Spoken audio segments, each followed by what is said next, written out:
Okay, there we go. Hello. Sorry about that. Hello, everyone out there. Hi, my name is Solar Loon. I'm an independent game developer and musician and stuff like that. And yes, welcome. I'm going to be doing a Golang game development stream. Sorry for being a little irregular with the streams previously. It was, well, it's just things have been kind of going on. I've been kind of busy. But hopefully, I'll be able to kind of peg down a regular schedule moving forward. But first of all, hello everyone, and anyone watching in the future, like watching this log. Yeah. So I'll just go into what I've been doing recently. I've been working on MasterPlan. Basically, as you may know, I've been basically reworking MasterPlan from the ground up, just rewriting it completely. And so it's been going a little slowly, but it's also been going pretty well. So you can play stuff, you can move things around. Things are word wrapped now. Labels are word wrapped, which is cool. You can edit it.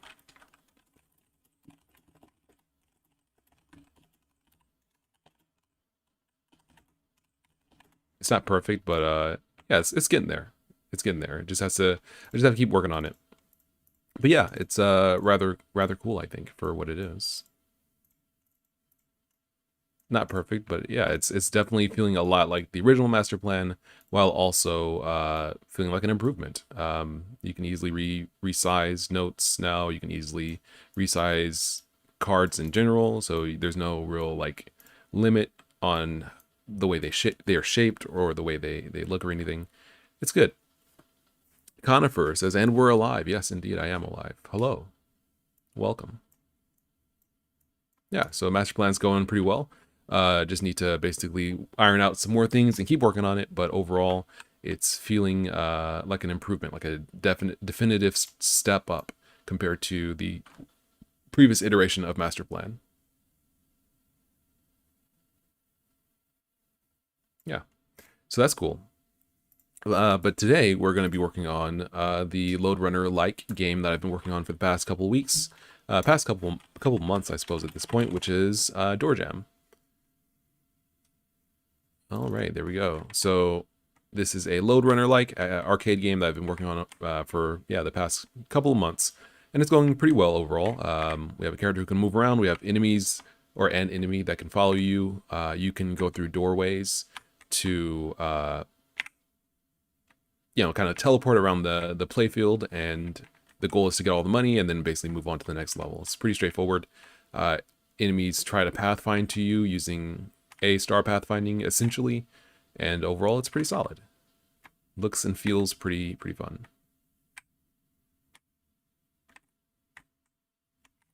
Yeah. All right. So there's still a couple things we could do with the pathfinding, but I think I'm probably going to save that for another time. Today I'll probably be working on just GUI stuff, maybe sounds or something like that. Maybe, I'm not sure. We have to work on some things to basically get it more tuned up, but it's pretty solid already. Conifer asks, well, firstly, he says, finally managed to catch you live, which is great. Yes, thank you very much for tuning in. And he asks, are you planning to keep the Raylib version of MasterPlan available on GitHub? Yes, but not intentionally. Like, basically, the current version of MasterPlan that uses Raylib is existent on GitHub. Once I upload the new version that uses GoSDL, it's going to overwrite the previous. It's going to be on the same repository. But if you go back to basically before I overwrote all of the code, you can check out the old version of MasterPlan. So yeah, it'll be available. It's not going to be a different repo or anything because it's the same. That's weird. It's not gonna be the same, a different repo or anything because it's the same code base. So yeah, it's available, but just not like frozen or anything like that. It's just gonna be the old version of MasterPlan. All right, so let me check this stuff in. I haven't checked in this stuff. Adding sounds, music.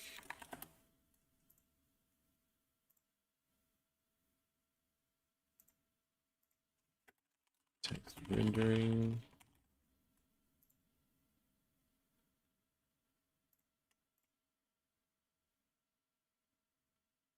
Yeah, that's pretty solid. Okay, so this seems to be, I think we're in a good place here.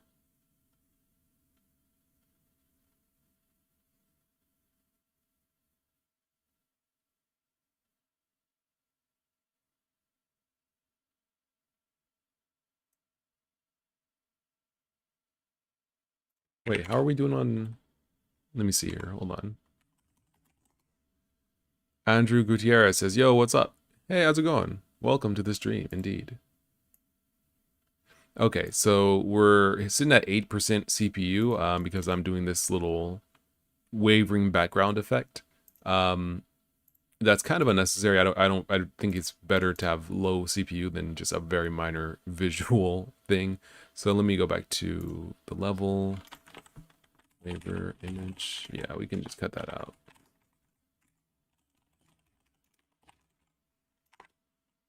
I think before it was like at 0.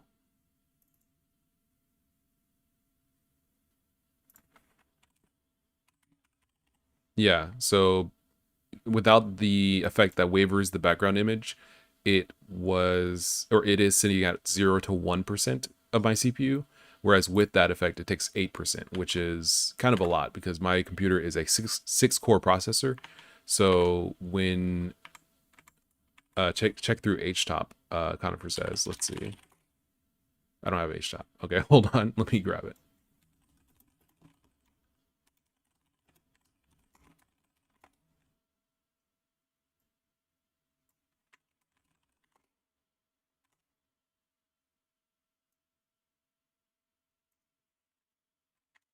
Okay, let's see. I haven't used HTOP. There we go. I haven't used HTOP in a while or ever. Maybe. Let me see. Or is this okay? This is yeah HTOP. Okay, so we're looking for. Let's see. Can we filter for load runner? Like, okay, so we're using like 5% on one core. I'm guessing these are probably processes, not cores. Here's the cores. Okay, so yeah, I'm using 25, 17, and 26, 23, 30, and 18 across 6 different cores. And the CPU percentage is pretty low, not too bad. But now if we go back and re-enable that background effect, where it's wavering, we're sitting at, 60% on one core, or 60% on one process, rather, which is not good. That's not good at all. That's really, really bad, actually. So there's a couple reasons why this could be the case. Let's close this. A couple reasons why this could be the case. One is that we're wavering this image. It's doing this, kind of waver effect, but it's working through the entirety of the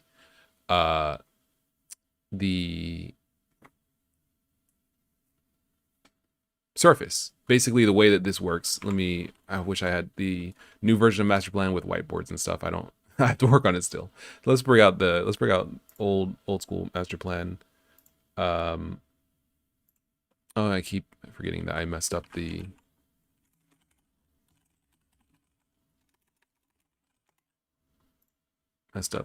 settings. Let's delete that. Okay. All right. So the way that this works, in comparison, this version of MasterPlan looks kind of jank. Anyway, so the way that this works, SDL works, is we have a background, right? It's like this, it's a checkerboard. And when we are drawing it to the screen, rather than drawing it directly to the screen, what we're doing is basically we're turning this little, well, actually, let me draw it like this. We have this little square, which is a tiny checkerboard.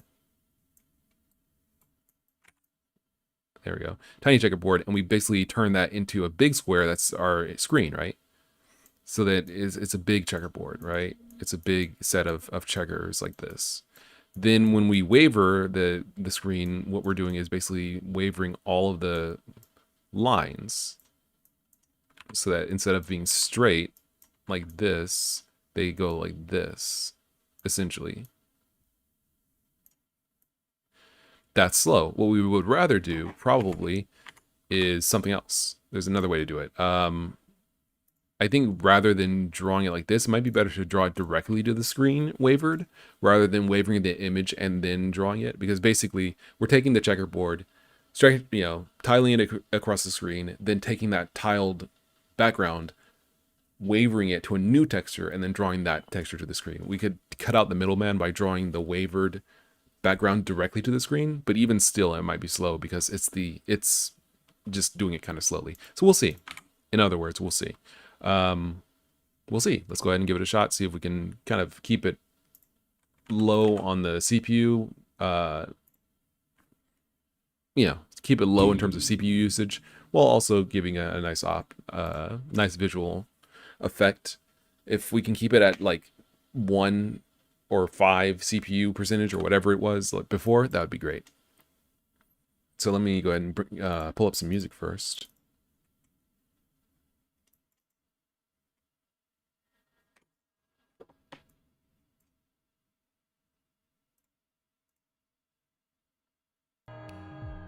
There we go. There we go.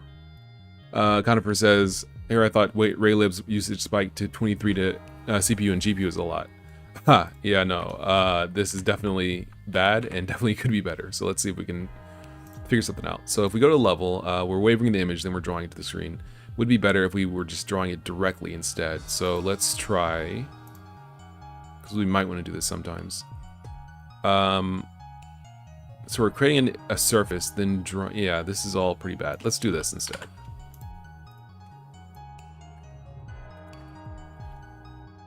If we say bg image dot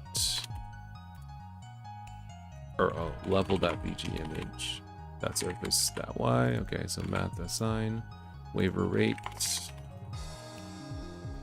1, waver width say 4.0. Source image. Yeah, we're not going to blit the surface anymore. We're going to try drawing this directly to the screen. To do that, we're going to do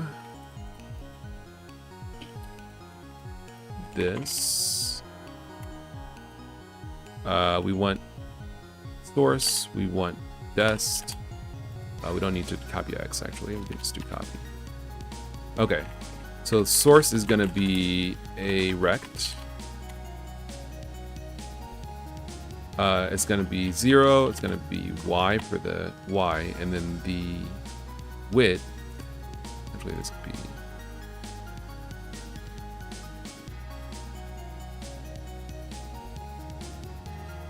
actually,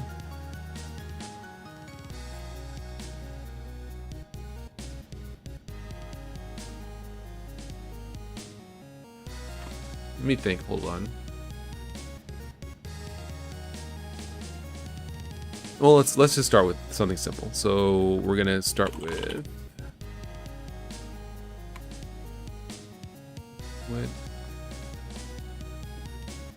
site. Okay, so dest is gonna be source. It's gonna be similar to source, but instead of that, it's gonna be dest x, and that's basically it. Let's try that.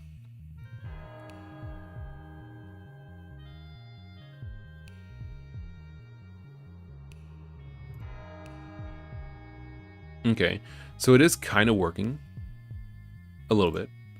Let's see, dest x should be y. Why is this and this? Oh wait, x, y, width, height. It should be 1.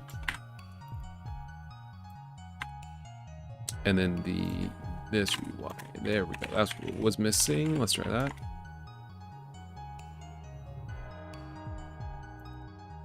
Okay. That's pretty correct. Let's take a look at the system monitor, see how that's doing. Okay, way better.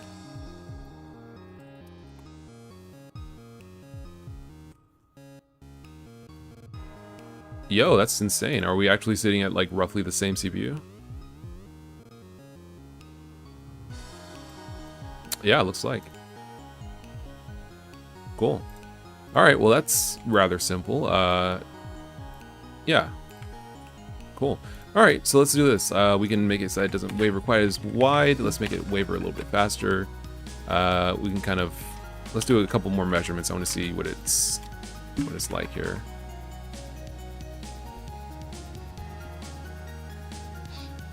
Hey, we did it exactly. Hey, so let's see. Let me pull up page top. Let's see. One more time. All right, so yeah, 5.6, 6.2, or 6.6 rather. 17.5.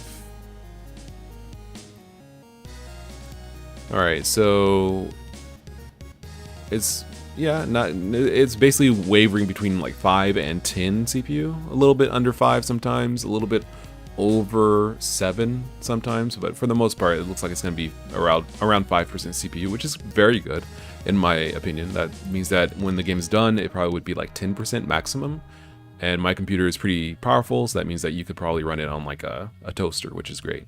Liam says hello. Sup, how's it going? Welcome to the stream. And now if we go ahead and actually waver the screen here with our wavering code. Whoops.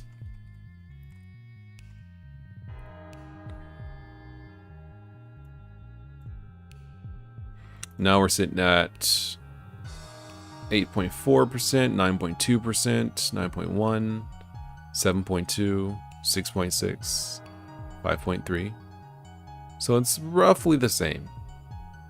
There's probably some increased CPU usage, but actually this would be, let me pull up NVIDIA SMI so we can see what load runners you're doing. 8 megabytes of GPU usage and 45% usage on this GPU, yeah. Oh no, 22% usage on the GPU. Okay. Now if we turn this off again,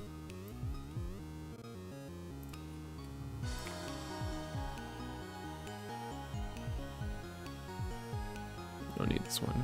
Close. Now it's 22%, 22%, same megabyte usage. Yeah, okay. So it's not really making that big of a difference, which is great. That's fantastic. 1149, 1149, yeah. It's not really making too much of a difference, which is great. So we probably are just gonna leave it in there as at least an option. We can close this now. Let's see. So we could turn this into a function, much like waver image did. We can just, we'll just turn this into a function. We'll just say render waver over here. Instead of waver image, we're going to turn this into render waver. Source image is going to be image. There we go, waver rate. Render wavered.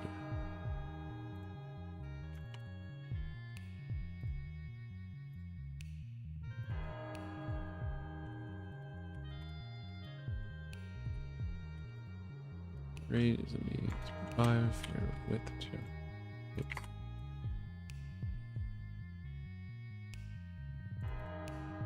Cool.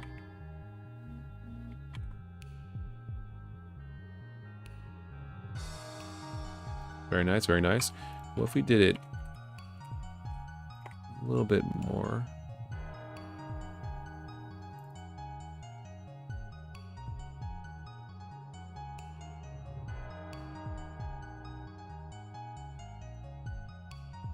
If we did it slower and wider.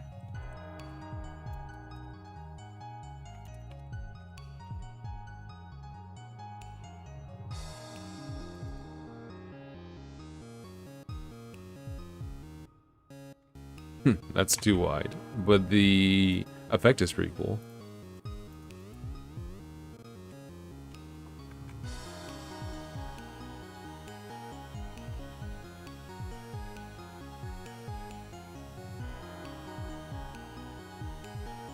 All right.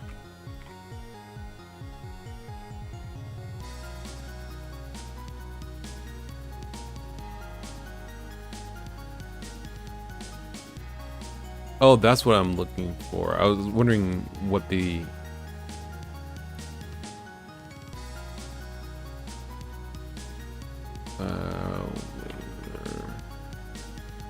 What's the phase? I guess that would be a good way to put it.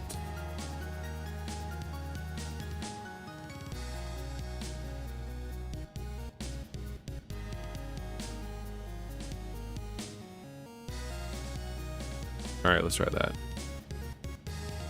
So if we say a waiver phase of 10,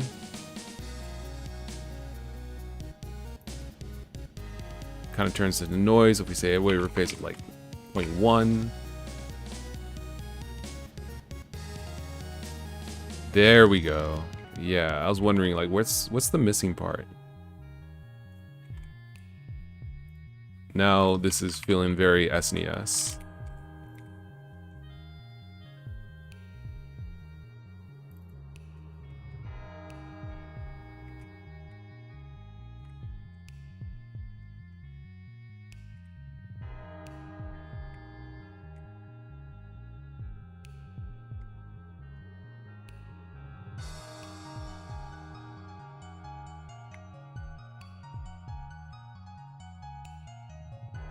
Very nice.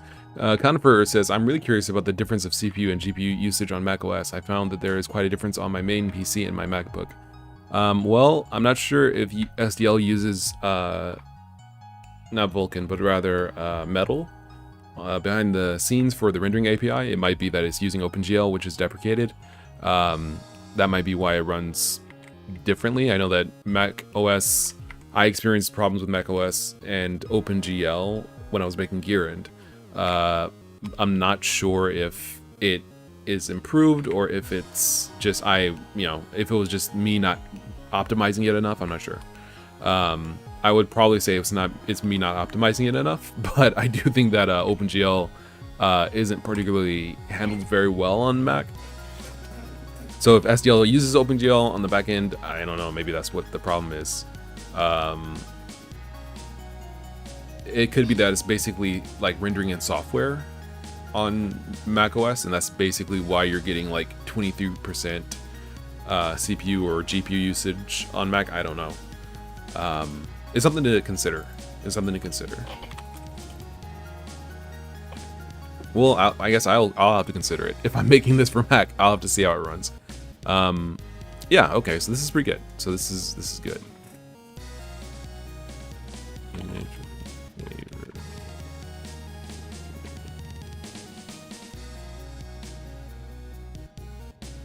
And also, just in case anyone's curious about how that works, how I did wavered, how the background's like wavering like that. You can do it with a shader. That works really well. There's no problems there. But I don't have shaders. Like I can't really use shaders directly using SDL2, and I don't want to use OpenGL directly to render triangles with shaders and all that stuff. So instead, what I do is very simple. Where's whiteboard? Basically, you have an image, right, of something like this, and then if you want to waver it, you basically just take each row of pixels, like for example here, where it's like, it's a curve like that, right? And there's his eye down over here. This is split up into pixels like this. And so you're just drawing them, you're taking each row and drawing them with a different offset according to time.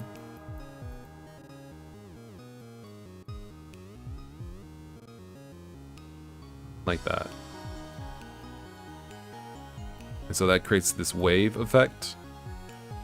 And so the end result is the background being wavy. That's it.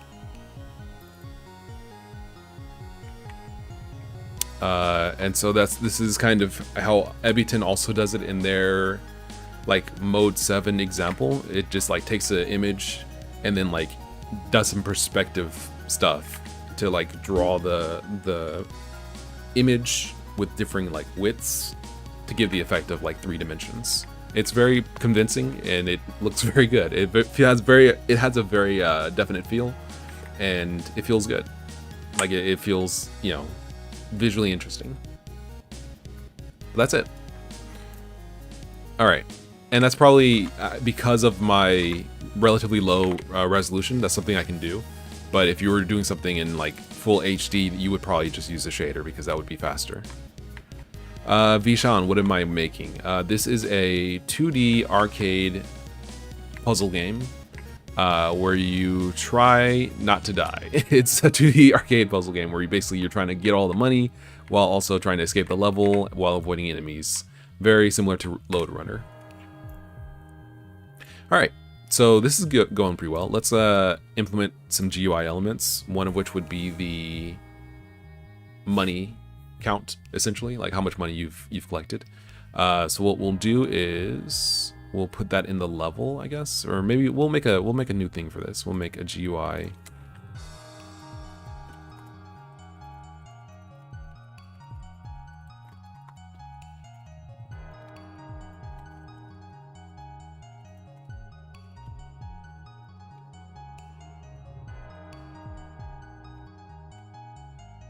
All right, so let's go over to level. We'll put it here.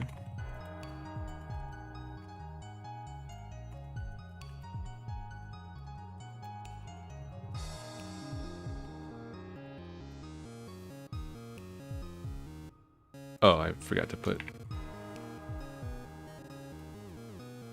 main. There we go. New GUI.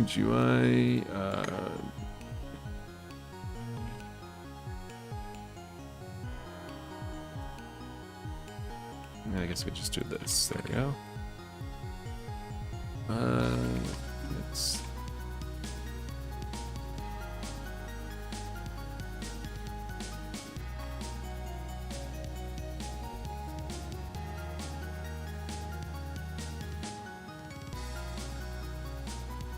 Using name texture as an image. Now, let's see. How do we want to do this?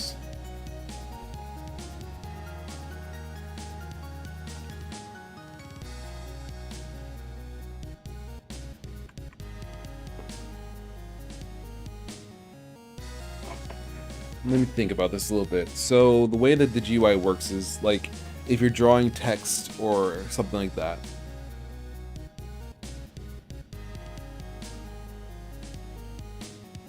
You know what, let's do this as straightforward as possible. Let's not be overly complicated.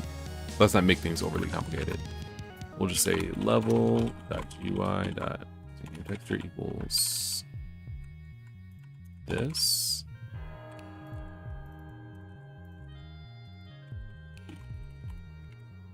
For now, we're just approaching this very straightforward. So we're rendering out the text for the music name.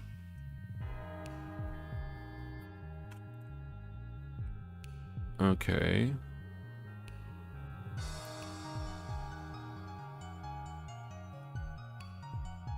You know what? Let's put that in the GUI.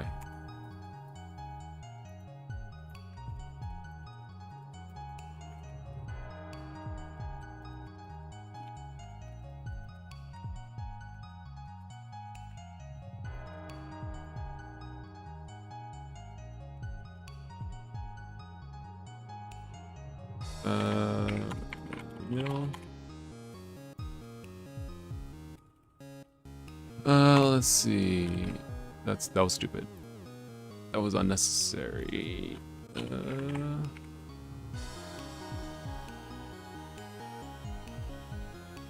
Okay, so we're setting the GUI here. So this, I guess the music name needs to be set in the level.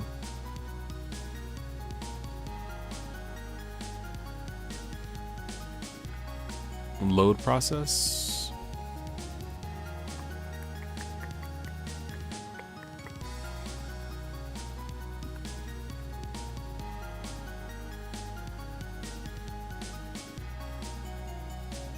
I guess we'll just do this.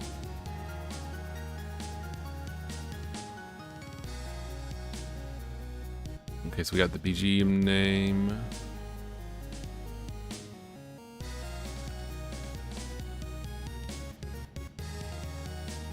Okay, can we say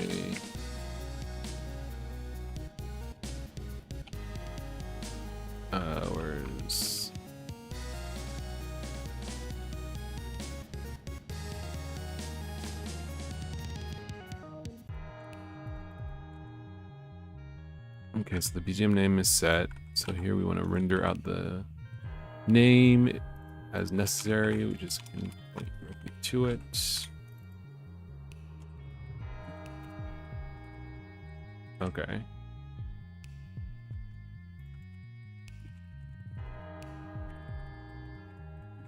All right, BGM name. String, okay. Is null, all right.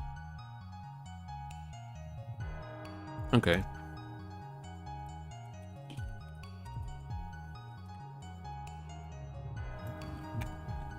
And then we can draw it here.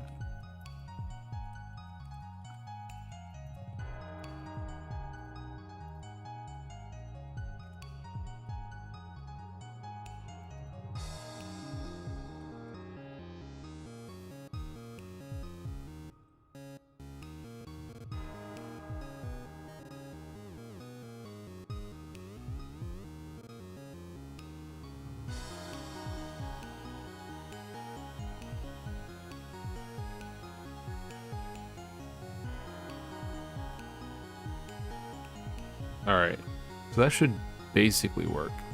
So now we shouldn't basically have any GUI. And then once we have this working, this is draw, okay? So we can just say level.gui.draw. So now we encapsulated all the GUI stuff into its own object, which is good, there it is, because that allows us to just kind of keep things kind of separated. Okay. We could also say like visible, and then we could say like UI.visible, just in case we want to hide it at any point. But now what we want to do is also we wish to draw how many, like how much money you've picked up. We're gonna put that, we can put that directly into the player. That definitely can work. We can place it directly into the player object. But I'm not sure about the player having his stats stored directly on his object. I feel like it might be better to have a stats struct. That way we can easily serialize and deserialize them to move them between levels. We can easily do that kind of stuff, which seems wise. Same thing for like lives, same thing for any other relevant bits of information we might need. So let's do that. Or actually, instead of lives, we'll just have death, number of deaths. And then also we want cash.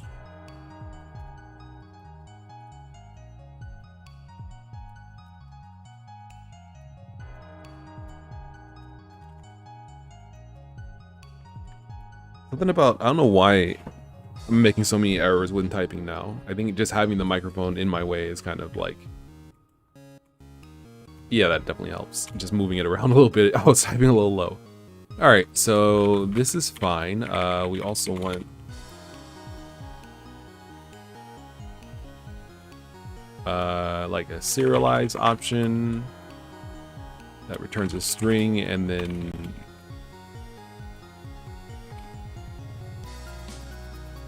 a deserialize option to take a string. All right, so that's the general idea.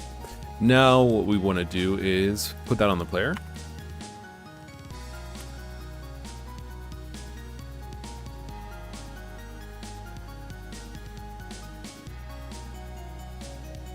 There we go, and then that's basically it. When we get cash, we want to increment the cash value in player stats, which we can do by going over into update. Is there? Oh, I see. Right. On touch on touch. Okay, wait.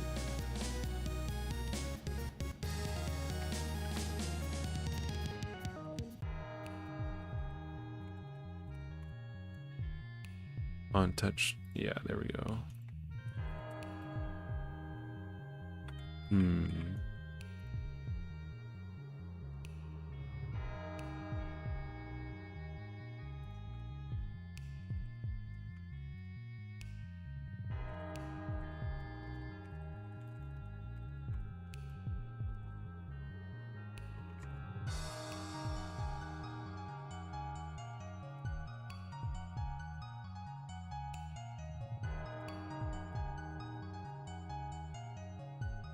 Okay, so if player is player, then we say player dot stats cache plus plus. Okay.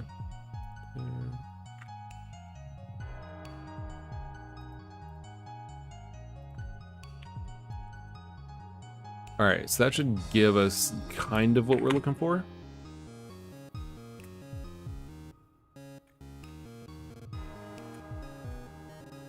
Also, what happened to the... Oh, okay, this visible is true.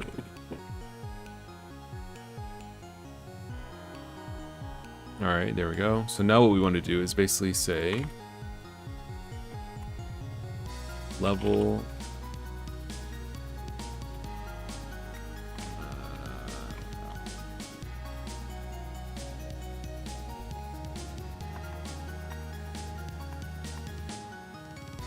I'm gonna keep a special reference to the player because there's always gonna be one of them, I believe.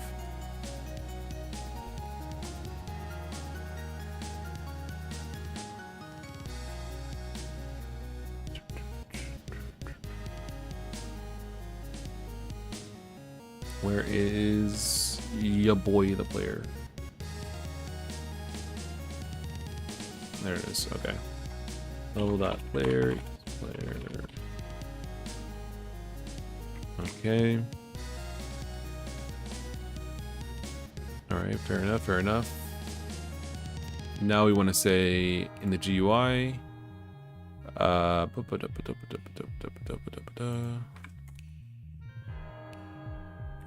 cache equals GUI.level.player.stats.cache.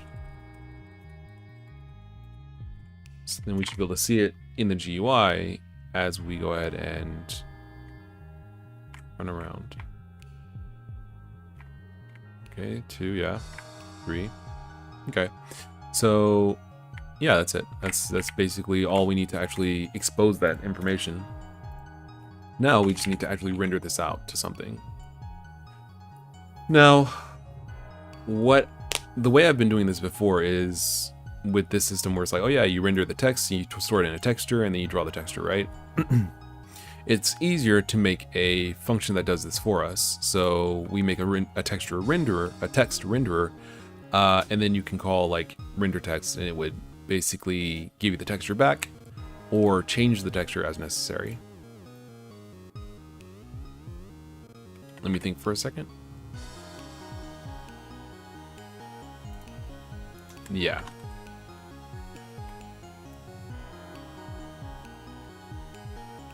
This is a map renderer, actually. There we go. The text renderer is going to be package main type text renderer struct.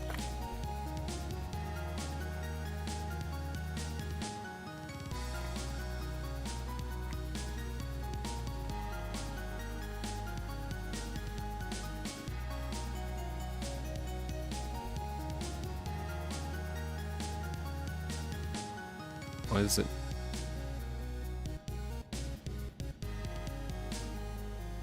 Oh, there we go. Okay, so we're returning the text renderer, and so we just want like render text. Give it a string, and it'll give you back an image representing the text that you get rendered.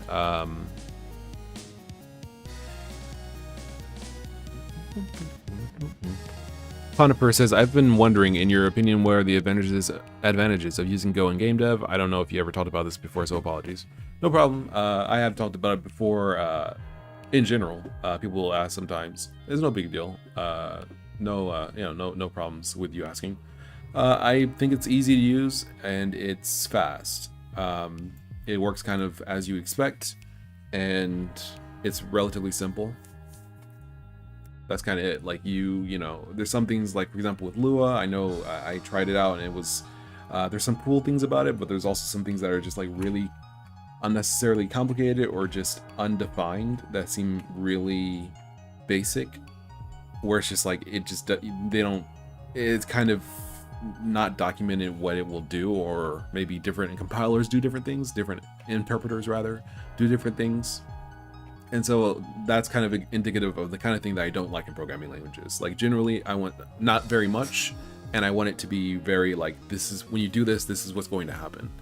So I like Go because it's pretty like straightforward.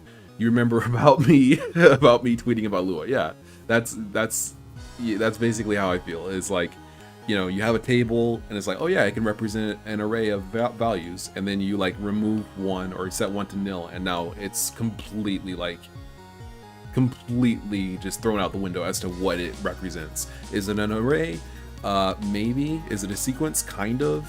You know, how long is it? Who knows? It's like that kind of like unknown, you know, I don't know, kind of feeling is just like, I don't like that. So I like Go because it's pretty much like you do something, it'll do what you expect it to do. It's just, it's easy to understand, in my opinion. So what I don't want to do, I guess I need a text renderer for each bit of text you want to render, which is fine.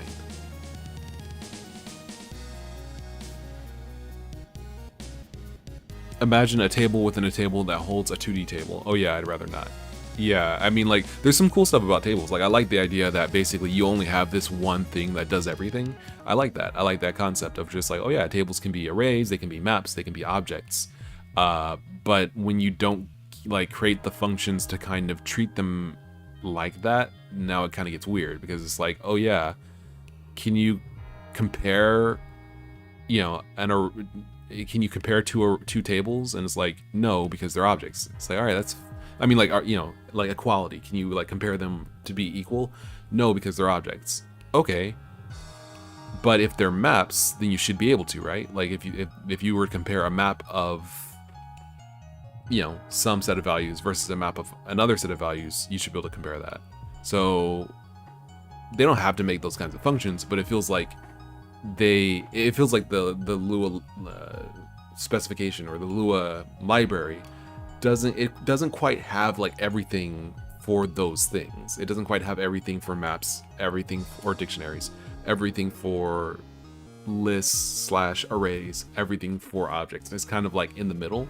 It feels like they need a little bit more to kind of like define stuff a little harder. It feels like things aren't quite as defined as they need to be. That's the way, that's my general feeling, it feels like. But I'm not 100%. So we're gonna basically have the set text, and then we have the texture, which is basically just an image. Render text, we can,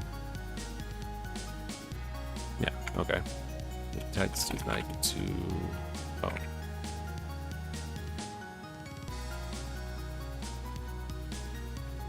Okay. tr.text, tr.text, text.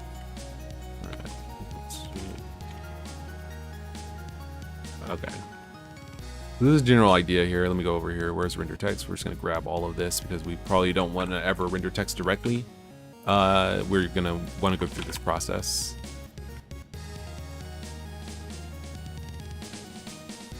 So we have setting the outline color.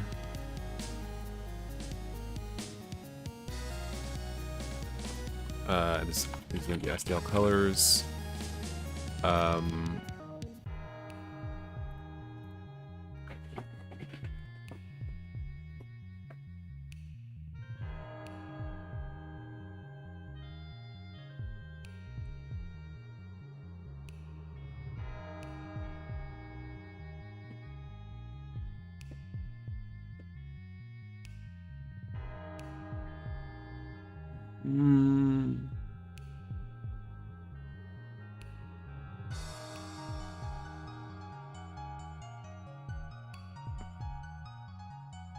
Yeah, okay, let's do it this way.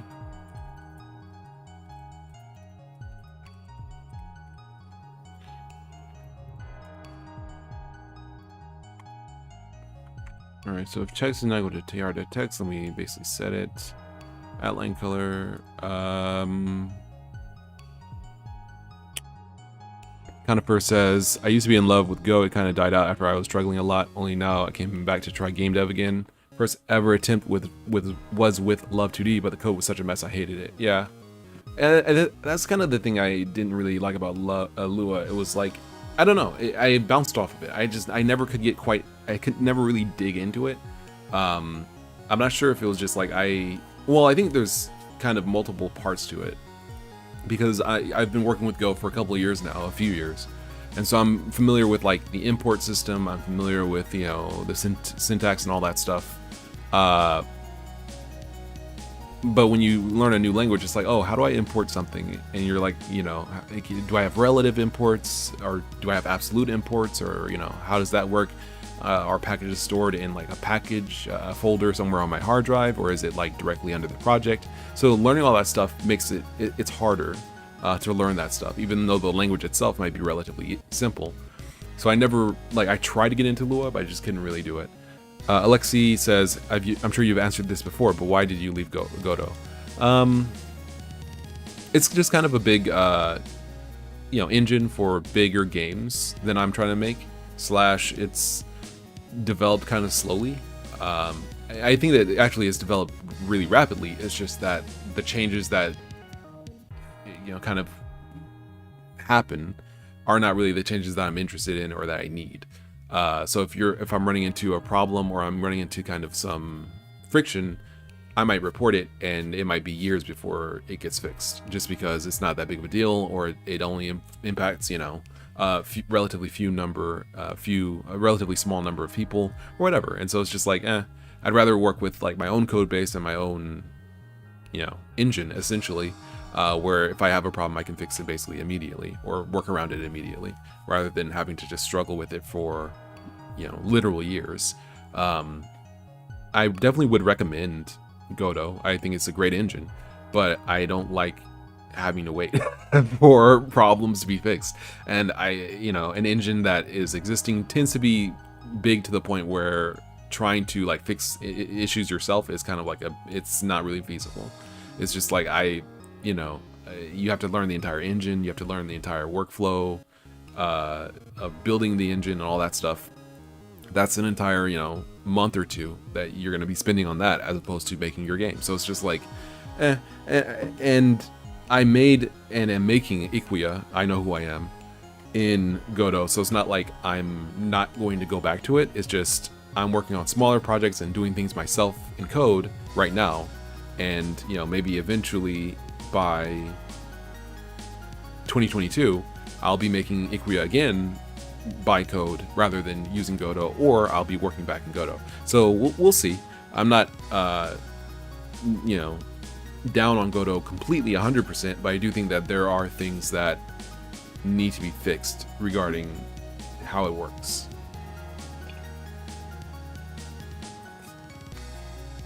Okay, yeah, I thought that maybe the screen was kind of flickering here. Hold on, let me fix this.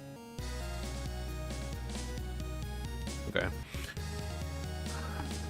Yeah, like fix it yourself because it's open source until it's fixed in a few months. It's like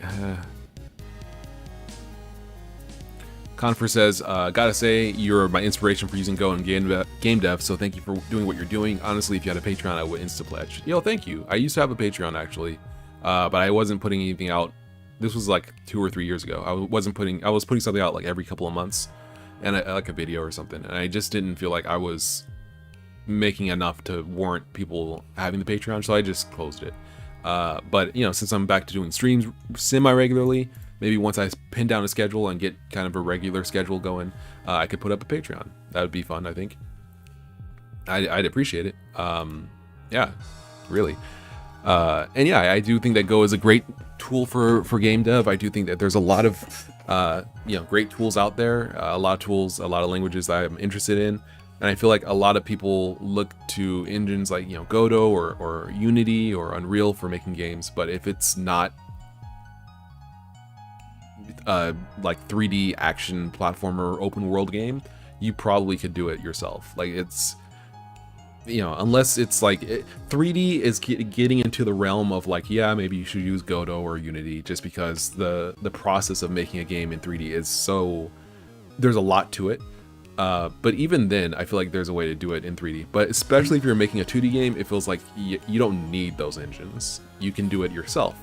And so I like to try to like flesh out that system, flesh out that you know, that effort, because I feel like if you put in the work, then you're going to be better off in, you know, a few months. I feel like that's what I feel like. I feel like you can definitely make a cool game in months or just a short amount of time by code compared to using an engine. I don't think you have to use an engine to make a game. Yeah, there's plenty of people who want to code it all themselves. Some people feel very claustrophobic using engines. Yeah. Something I wanted to do was use Micro, the text editor, for editing my code. And it worked really well. It's just a matter of like, you know, having some of the features that VS Code gives you, like, you know, code completion and all that stuff. Those are useful tools. I'm not at John Blow level where I can like I can code you know, without syntax highlighting, without code completion, and just be like the wind. I'm not that good. Kuma says, what made you want to use Go for game development? I use Go. I don't know. I just picked it up and started working with it because I liked the language. I don't remember what made me pick it up immediately. Wait, you can read my name? Yeah, I can. That is correct. I took a few classes in Japanese. It's been years now, but I can still read the characters. The like hiragana and katakana, I can still read those pretty reliably, I think. Conifer says, yeah, VS Code, Visual Studio Code spoiled me with code completion. It's such a good, like, useful tool. It's hard to get around it. I feel like maybe if you get around it, you gain the ability to just like remember your code really well. That's probably what I'm missing, is just like the ability to just like mentally immediately grasp APIs just by like reading documentation. But Apollo and that's a flex, goat? No, not at all. But thank you. Thanks, but no, I don't think so. You forgot Japanese. You self-taught yourself because your wife is Korean, so you gotta learn that instead.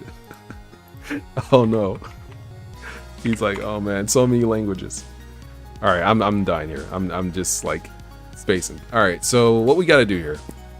We gotta make a renderer basically for this, so we don't have to do all this together. So we're gonna say this is gonna be the music name, which is a text renderer.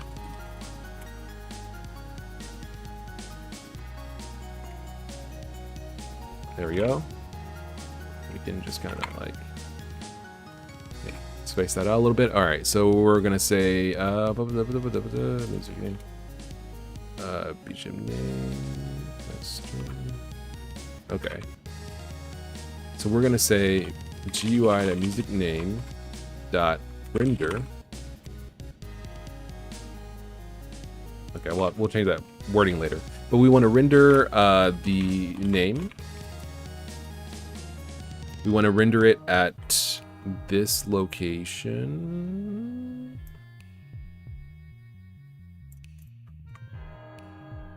Oh, that's why. Okay.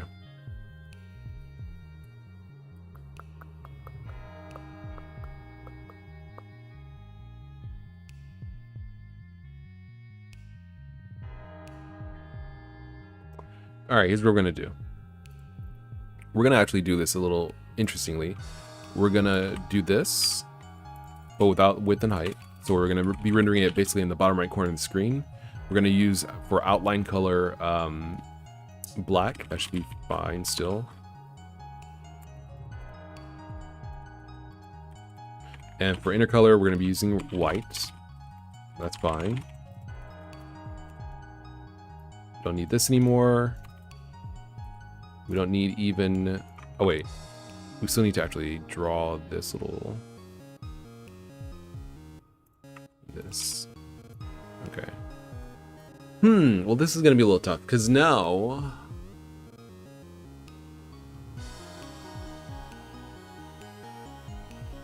Alright, here's what we're going to do. Here's what we're going to do again. We are going to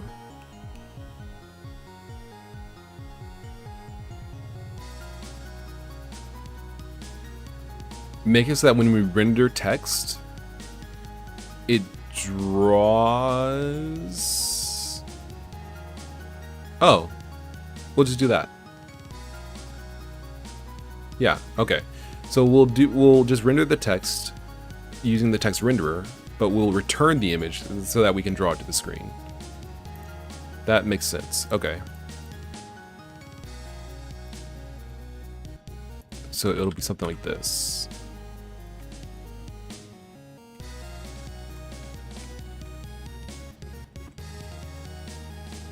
All right, so we have this. We want to draw it at the destination.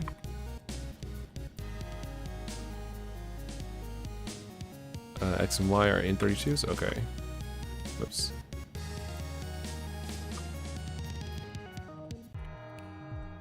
Once this works, it'll be easier.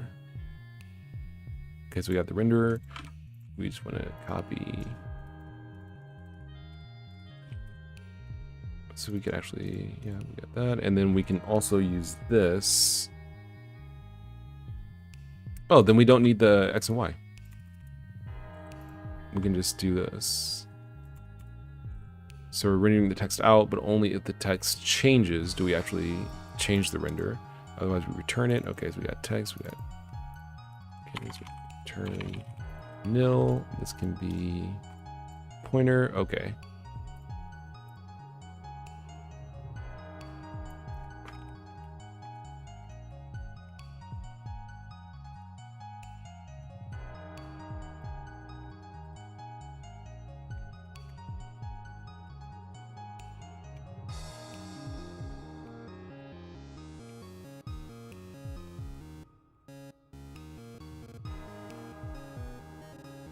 All right, that should basically do what we're looking for.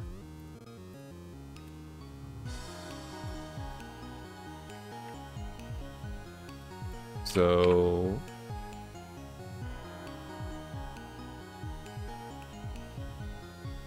immediately crashed because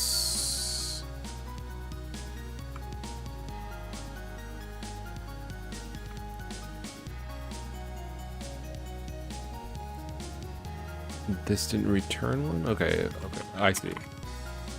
So then we say the image, so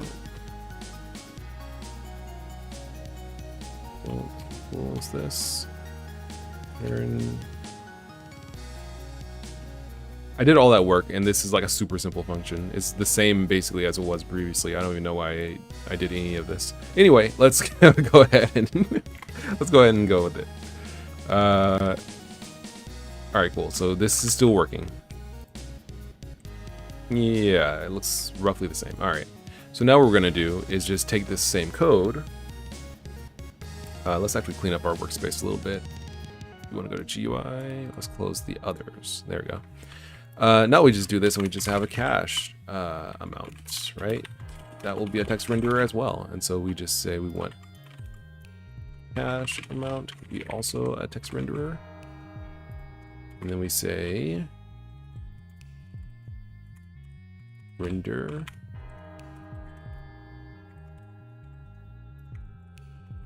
There we go. That's what I'm looking for. All right. So now we want to render out basically the amount of cache the player has, which is going to be GUI.level.player.stats.cache. But we can't just use it directly. We need to convert it. So this is going to be cache int, or rather str. We want to convert it from A to I, or I to A rather. Okay, so cache strings, we want to render out cache string. It can still be black and white, that's fine. We can actually make this a little simpler.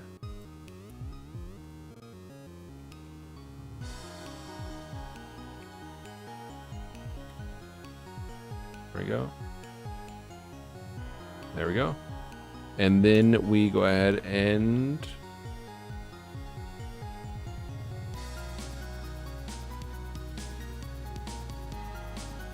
draw it to the screen. We will draw it in the top left corner. That seems fine.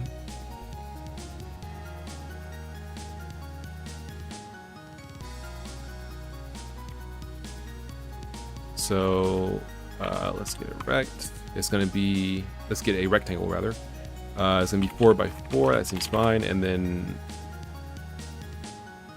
surface width, surface height, and that should basically be it.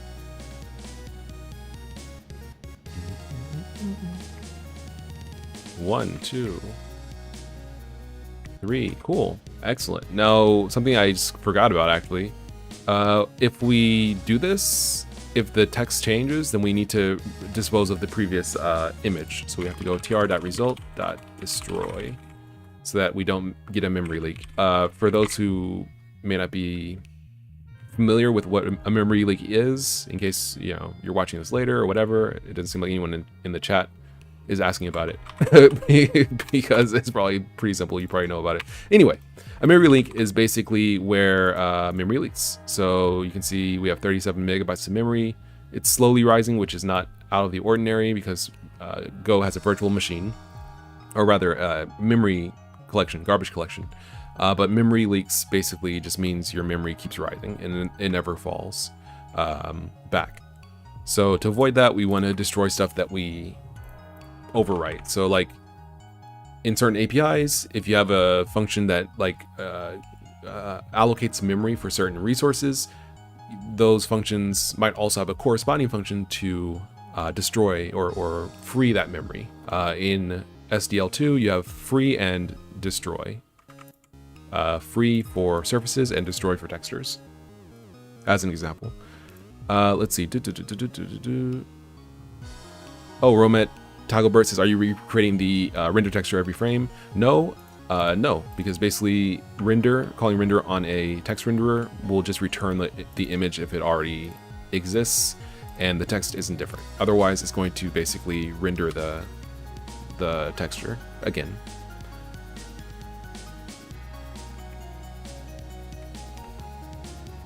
Let's see, Alexi says, it's so cool to have such confidence to make a game in a language and framework you want. I'm trying to wrap myself around Unity because it might help me in future job seeking. I'd make the same small game in Flash hacks 3 times faster with my experience.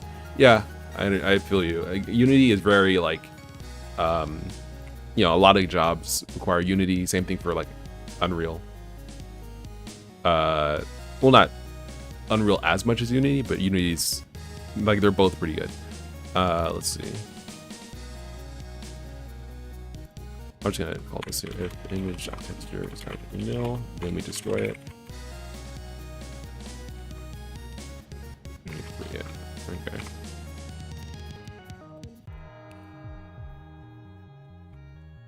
Yeah, let's.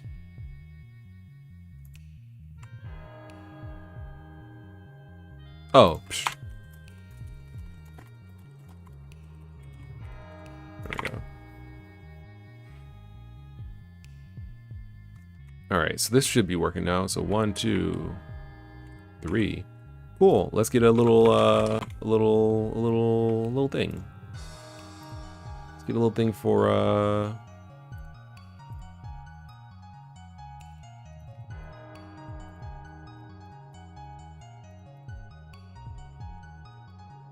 little icon representing money.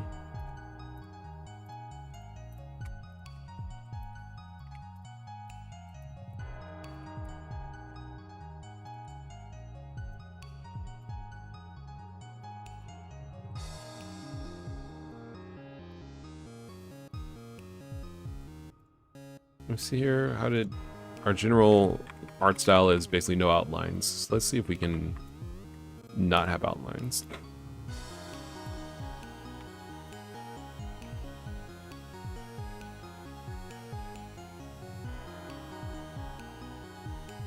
Yeah, I don't know. Maybe we don't need outlines. I'll see if we need some.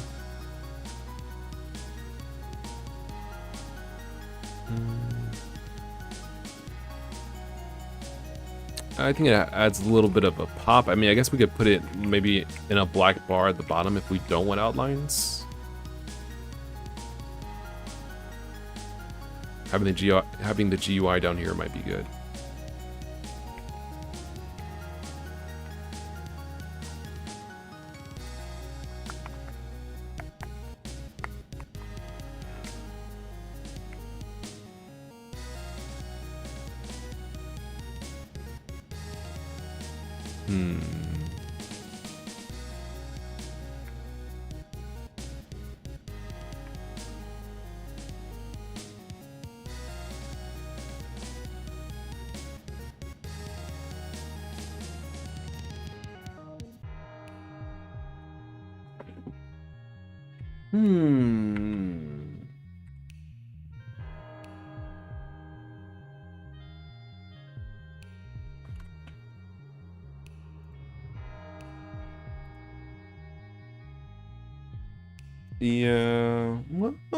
Yeah. Yeah. Let's put all the GUI stuff in the same place.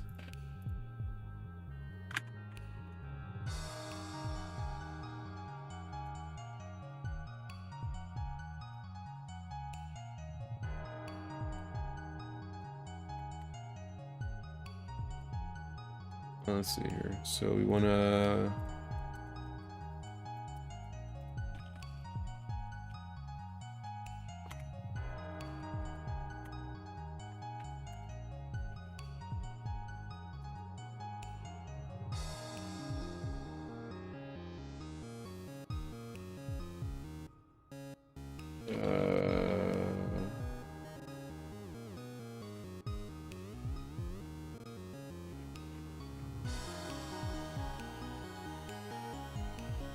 Wait, was that this song? Okay, that was weird. So for some reason I heard like the bell in the background like super heavily.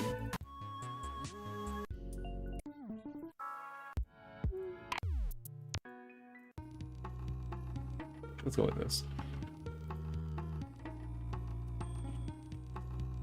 Why don't I have what am I?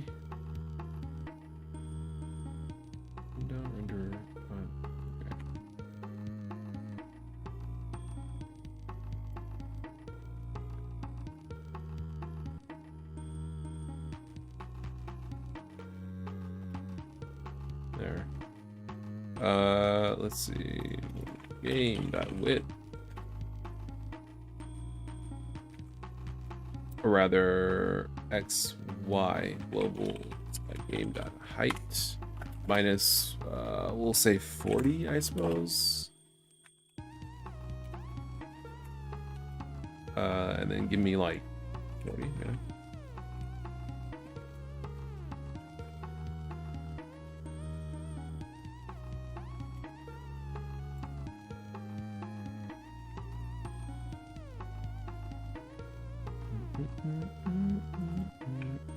Okay, so it would be down there. That's way too much space. Maybe like the lower 20 would be good.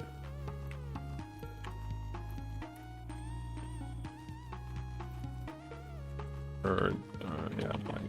Yeah.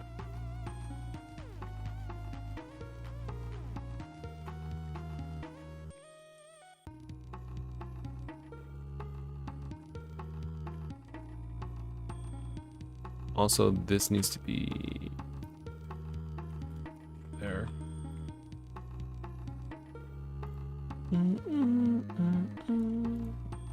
That's better.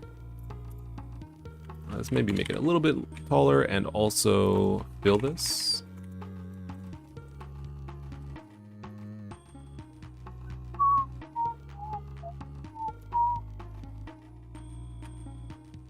All right.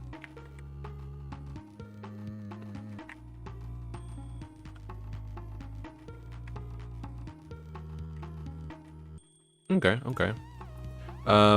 Let's make the outline color, instead of black, we could aim for this color. 23, 24, 25.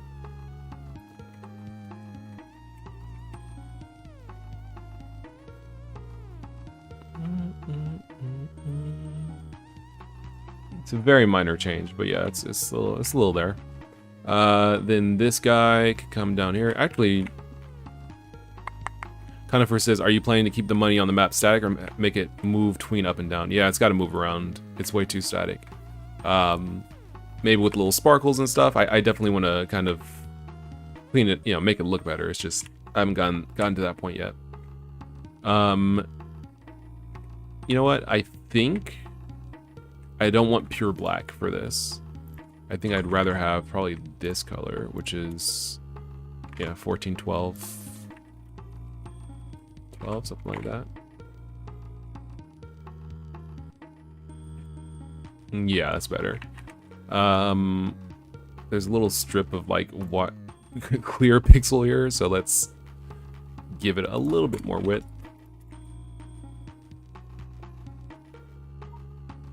Might as well give it a little bit more height too. Okay, there we go.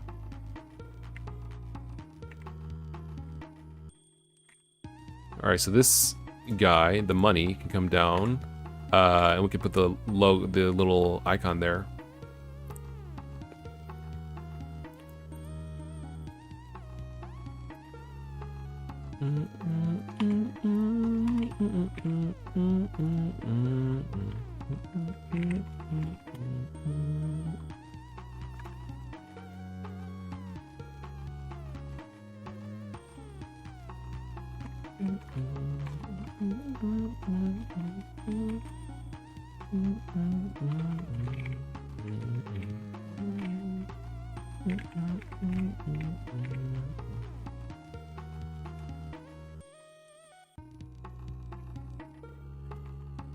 All right, so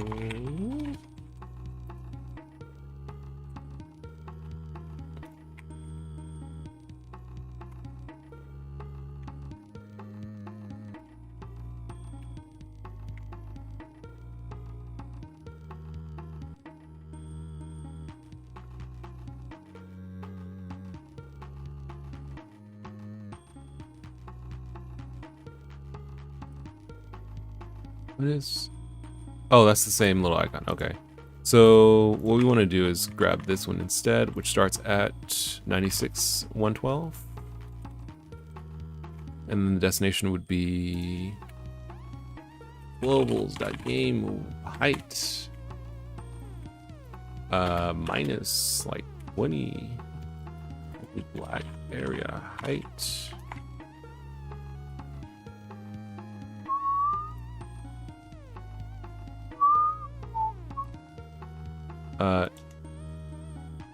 Test X for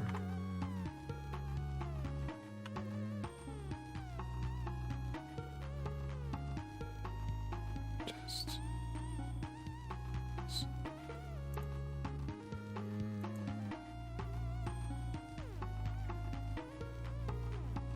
Well, this is interesting. Hold on. Oh, that's why. All right.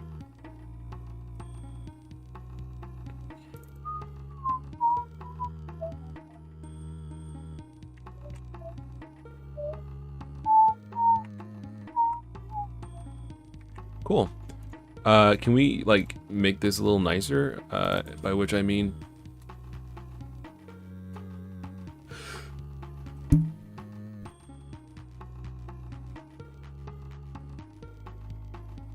I was just about to sneeze. Let's do something like this.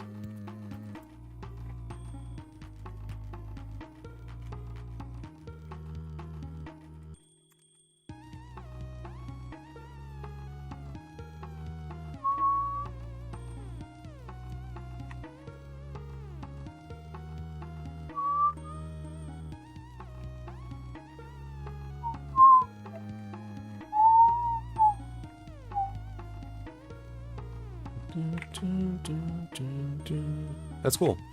Yeah. We can also do like 50 to just make it look a little bit more interesting.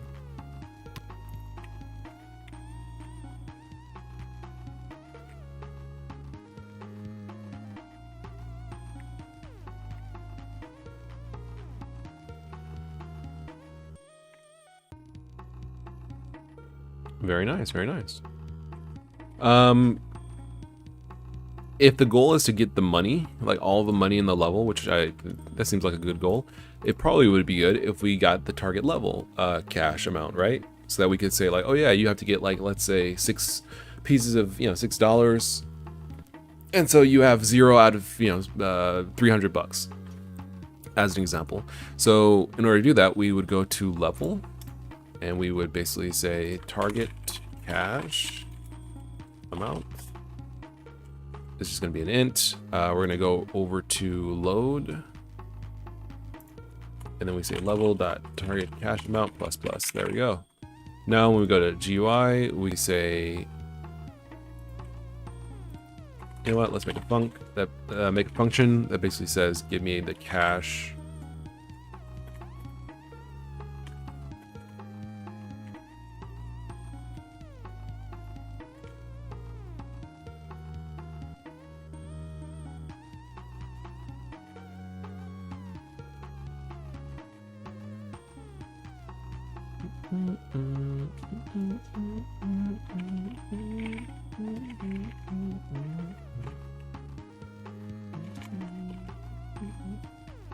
Something like that.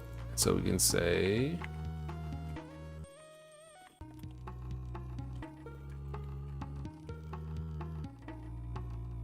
yeah, now the advantage of doing it this way is that we can now also do it again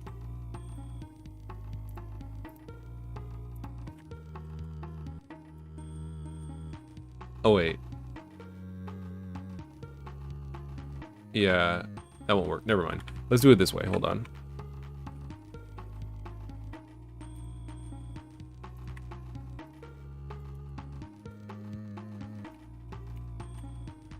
All right.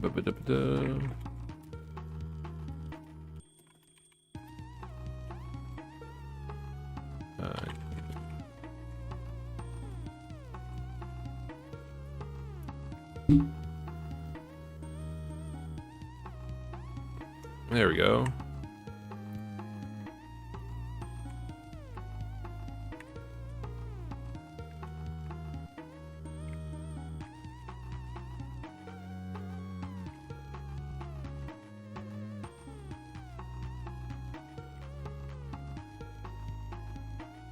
Cool. All right, now let's make a final door that basically you can go through to leave a level. That seems logical.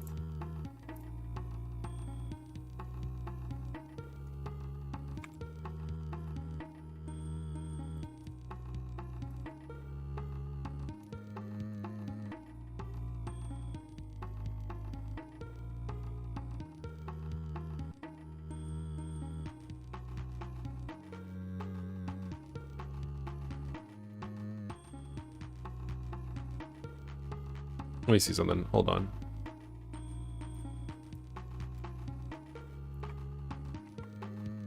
I want to see how much can we make him? Can we make the door bigger?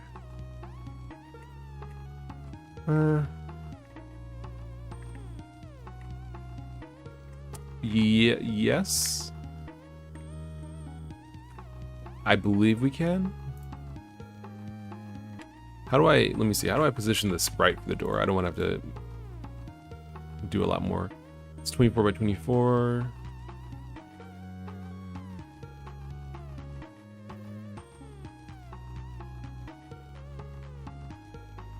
Oh wait, do I have a...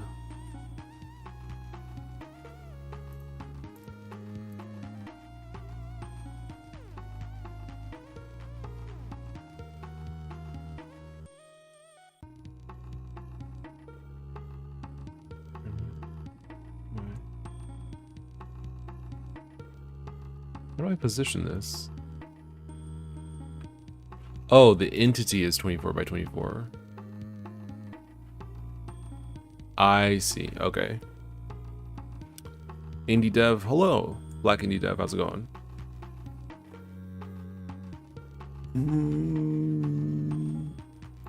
So it's in the right location. It's in the right location, so I believe...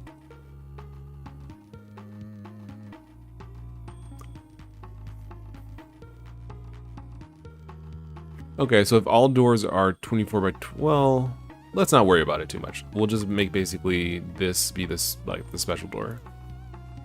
Or ending door.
Alright, so that's the basic way that it'll look.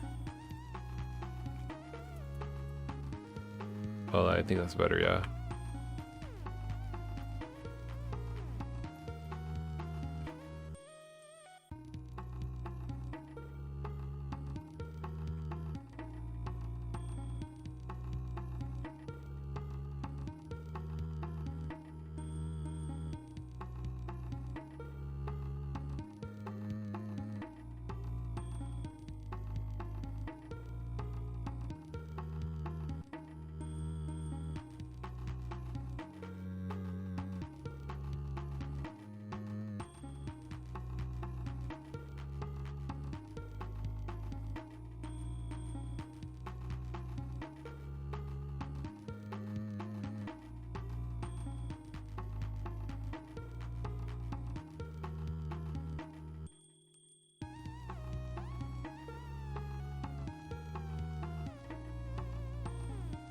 Rashad Z says, "Yo, hello, how's it going?"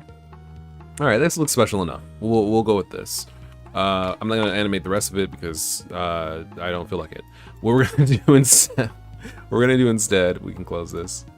What we're gonna do instead is we're gonna head over to here. We're gonna make a special door.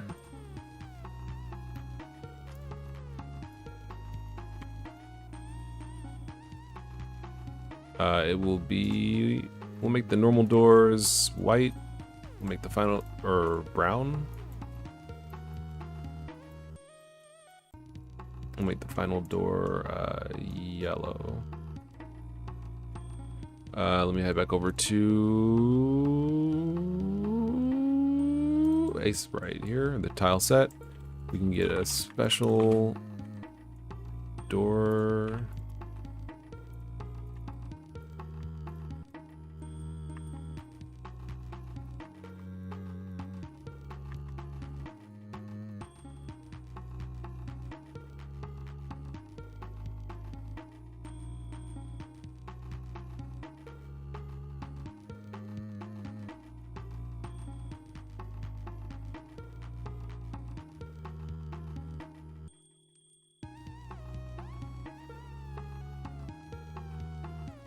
All right.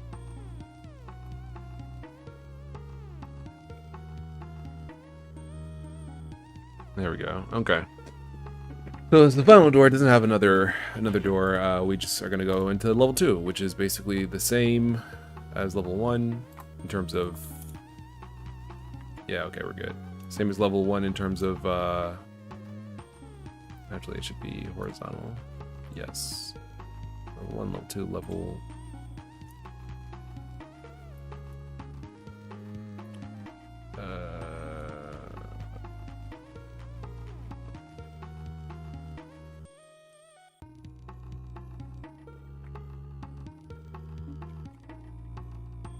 What? Oh, there we go. There we go. Level 0, level 1, level 2, save. So we can actually, like... Hold on, I'm trying to... There we go. we can actually like rearrange them. And so this is level 1. Now this is level 1. Now this is level 0. Cool. All right. So, what we'll do now.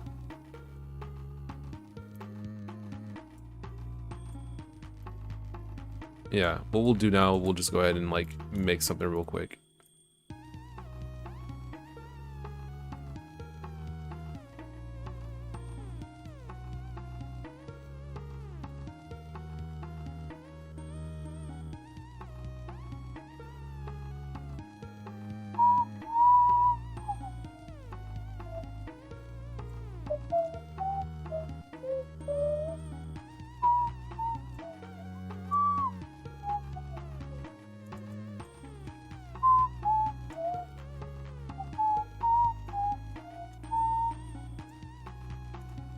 All right.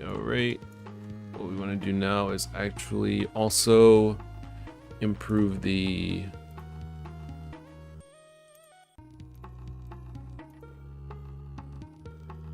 wait, where's the auto layer? Other door layers.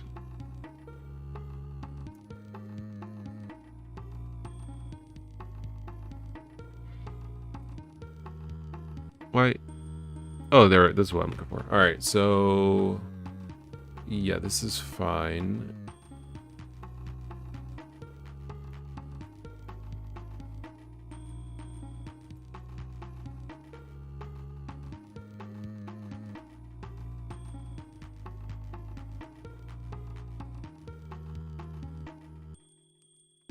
Actually, I'll have to come back to this, but this should be fine. All right. Let's put the player there. Let's put the enemy here. Let's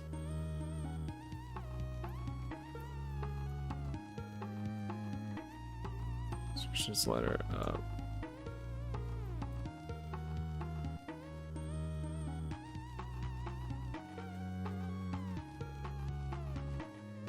Actually, let's do it like that. There we go.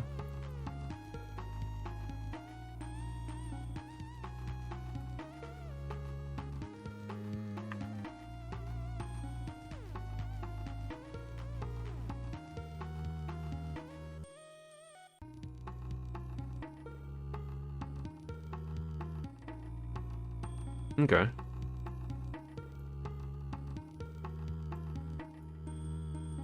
Yeah, let's start with that. Okay, so this is at least should be a feasible. Yeah, feasible couple levels. All right. Now let's go ahead and actually start the game. All right.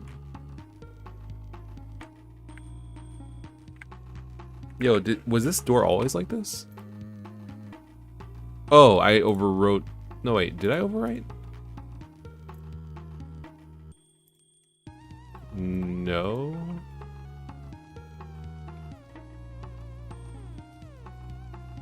Oh, okay. There should be in door. There we go. Okay. Now, oh wait, we have to re-export this actually. There we go. Okay, now what we're gonna do, let's first implement just something so we can actually shuffle between levels. So we can kind of see if it's working. Let's see.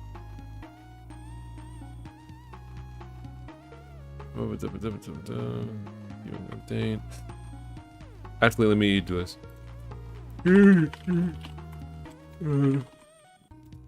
Next level. New keyboard input. That's the all that key E.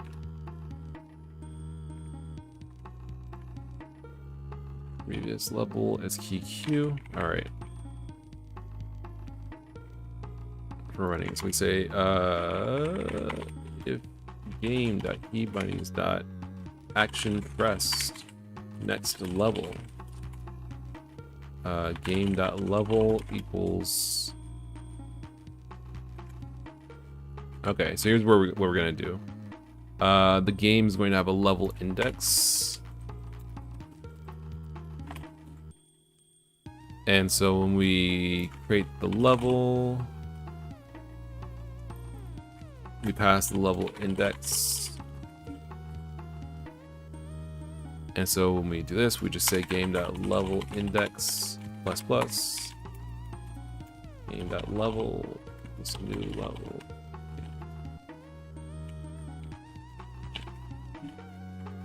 I guess we don't actually have to pass that, because it has a reference to the game, so we'll just do it this way.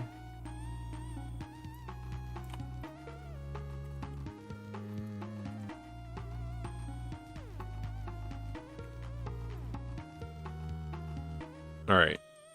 This will crash. I already know this will crash, but that's fine. So when we go to new game, new level, blah, blah, blah, blah. Okay, so here we're going to say game.level_index. And that should basically do what we're trying to do.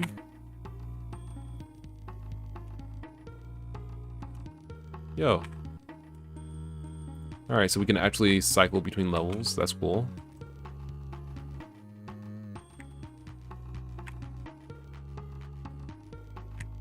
Oh, that would be a cool level. Like, what if you had to... Wait, hold on. Let me go back. That would be a cool level if there was no, like, there was only one ladder, but it didn't go anywhere. So you had to basically, like, trick enemies to climb the ladder.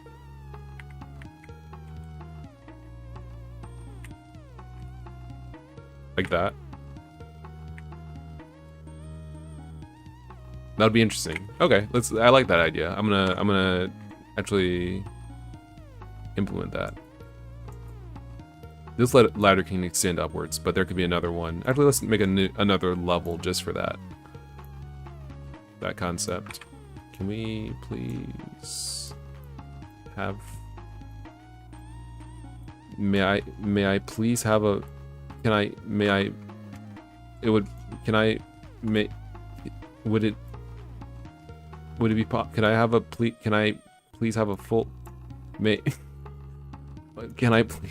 I please have a full vertical space? What is this? What are you doing to me? Why is this not giving me a full vertical space? It's 464 for the size. Oh no, width, height. It's 280. Why can't I have 256?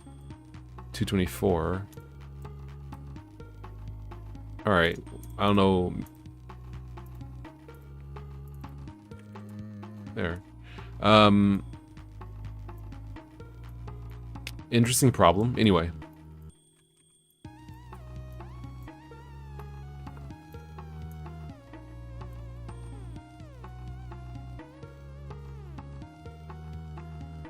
Alright, let's see. So let's say you had ladder, right? Another ladder. One maybe goes up higher than the other one. Neither one goes really anywhere. Yeah, that should be like this.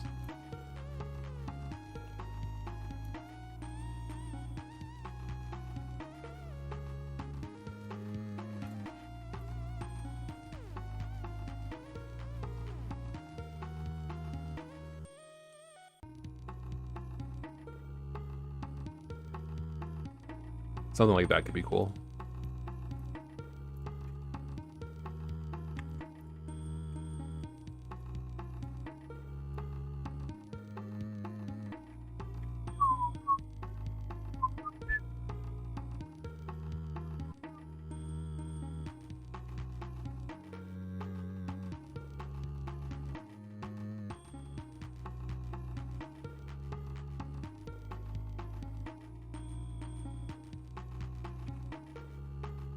Alright, so that's a good start. That's a good start.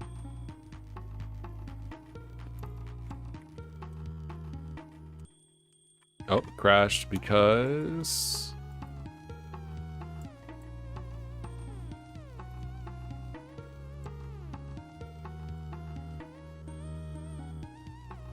everything seems fine.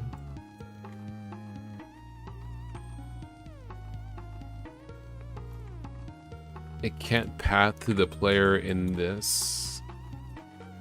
in this room. That's strange. I wonder why.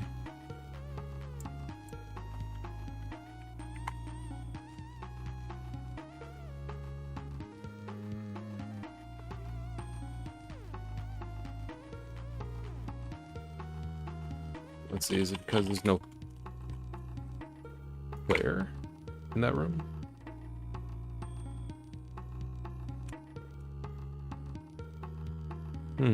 Enemy.player is nil. Oh, I see. It's because the enemy is placed before the player. I see, I see. Okay. We don't need to do this anymore, because there's a global player. There's a global player reference now. Okay.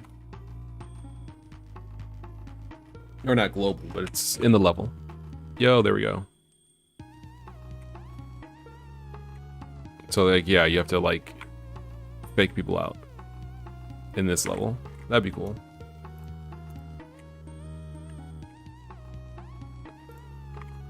I misplaced these.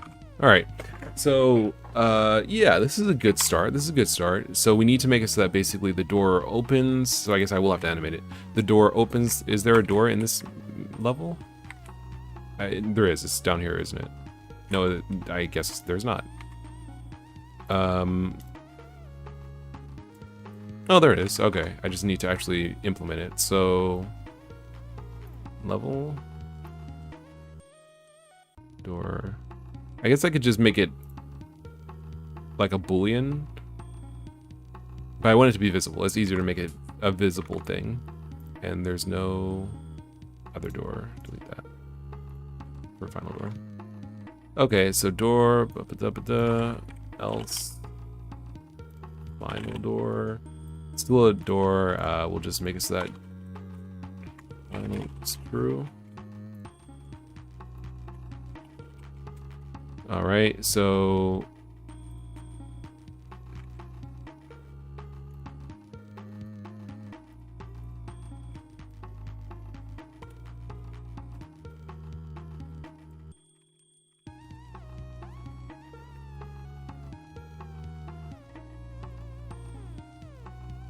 alright, so this is like that.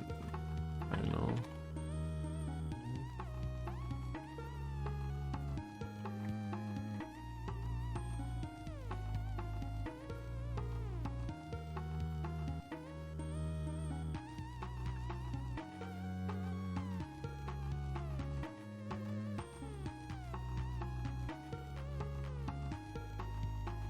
I should just name it exit door, that would be good.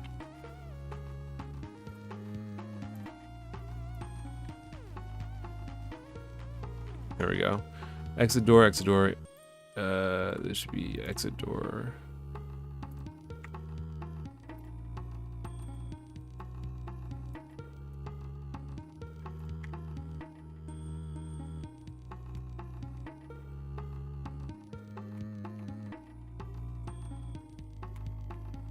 There we go. Okay. Exit door. All right. Exit door as image. Level. False. True. That's the difference.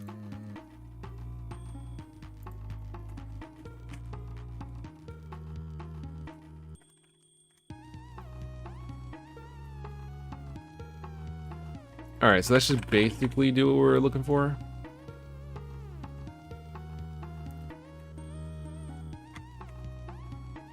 Except it didn't do what we were looking for. Exit doors over here. Let's see. Exit door.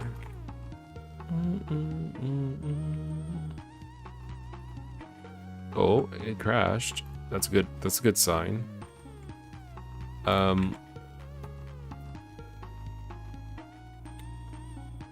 Let's see.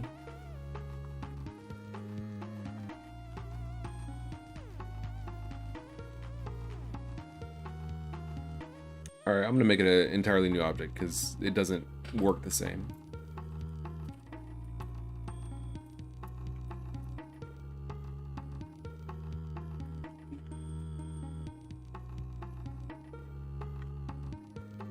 It doesn't have linked doors. It doesn't have entering. Yeah.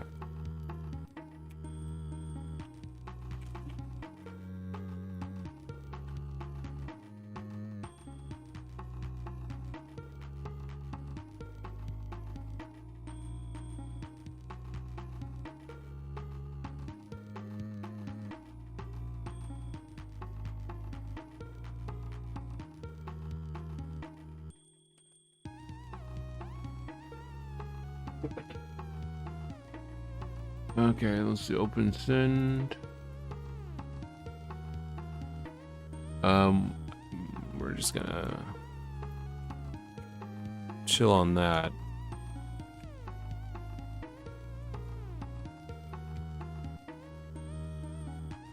All right, that's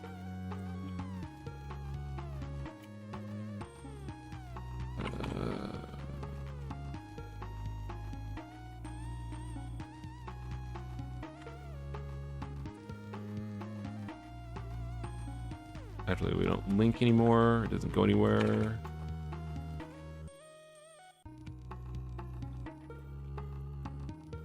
Is linked. No linking. Depth is the same. No entering. Yeah, I gotta figure out exactly how I want to approach this. This should be a good start. Exit door. I think you'll probably just like touch the door and like you get close enough and that's close enough. That's good enough to just be like, okay, it'll start the ending process. Like you don't have to press up and go in or anything like that. The game will just end. So we will.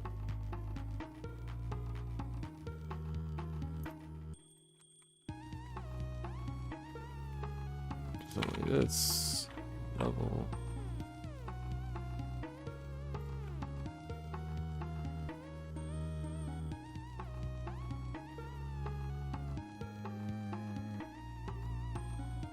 Okay.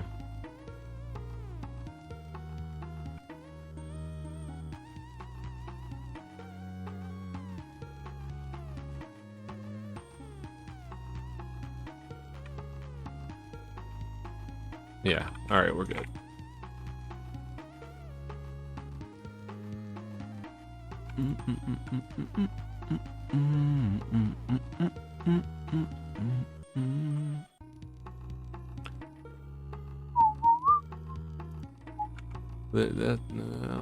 Where's the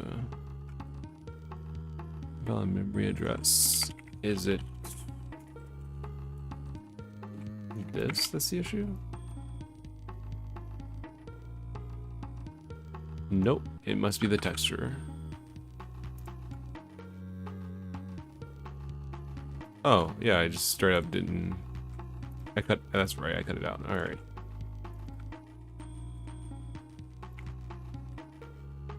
The cool one says, "What's up, Solar?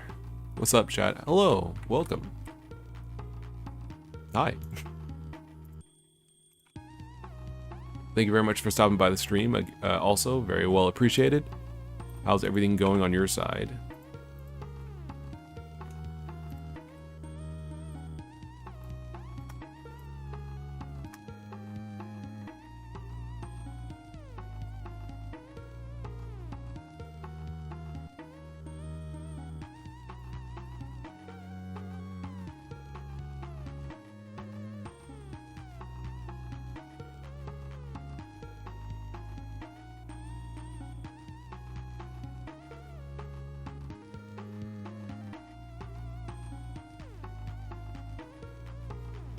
Summer baby. I'll get a lot of coding done for my game. Glad to hear that. Excellent. Always get to be able to get stuff done for your game.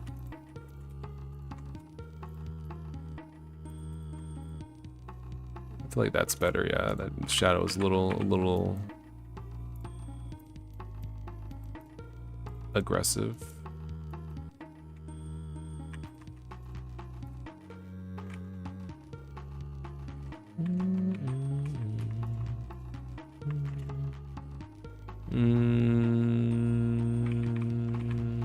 I didn't like that better. Let's go with that.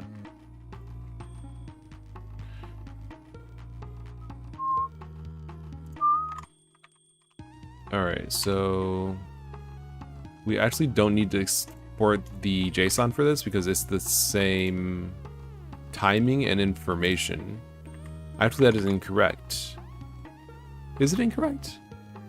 It might be incorrect. Let's just export them separately. I was thinking because like they share like animation names and stuff, but it might be easier to just... Yeah, that's probably why it's not working. Exit door.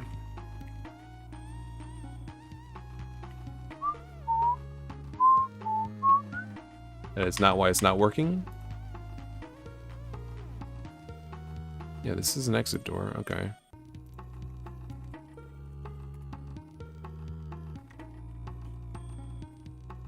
Wait, is it? Yeah, we are. Okay. That's all correct. New exit door.png. Let's see.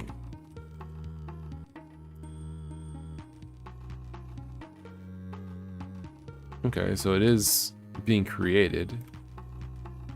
Level sprite is a sprite.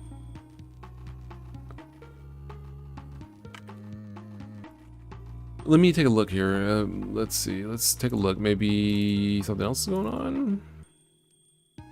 Ending door. Oh, that's might be part of it. Okay, let's get rid of both of these. Just that there's no confusion. Oh, this is supposed to be exit door. My bad. All right, that's what's probably going on. That is probably what is going on. Exit door. There we go.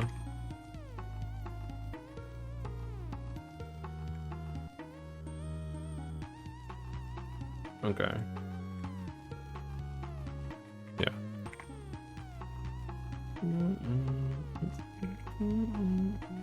Kai Jor says, I've been watching your videos for like 4 or 5 years now. Just wanted to say I love your work and your music is great. Thank you. Really do appreciate it. Glad to hear that. It's crazy to think it's been years. It's been years, but I'm happy with the outcome. Like I'm happy with where I am in terms of getting better. I feel like every year I make games and stuff, I'm getting better. Every year I make music, I'm getting better, and I'm happy with the I'm happy with, you know, being able to see my improvement. It's very nice. Thank you. Conifer says it spans for that long. Yeah, I've been making videos on YouTube since like it's been like 8 years, 9 years now. Like there's so many games I want to like remake and revisit, like Gearend, I want to do that again. Soldier of / Valkian, I want to do that again. Sparky, I want to do that again. Like there's a lot of games that I just haven't gotten around to.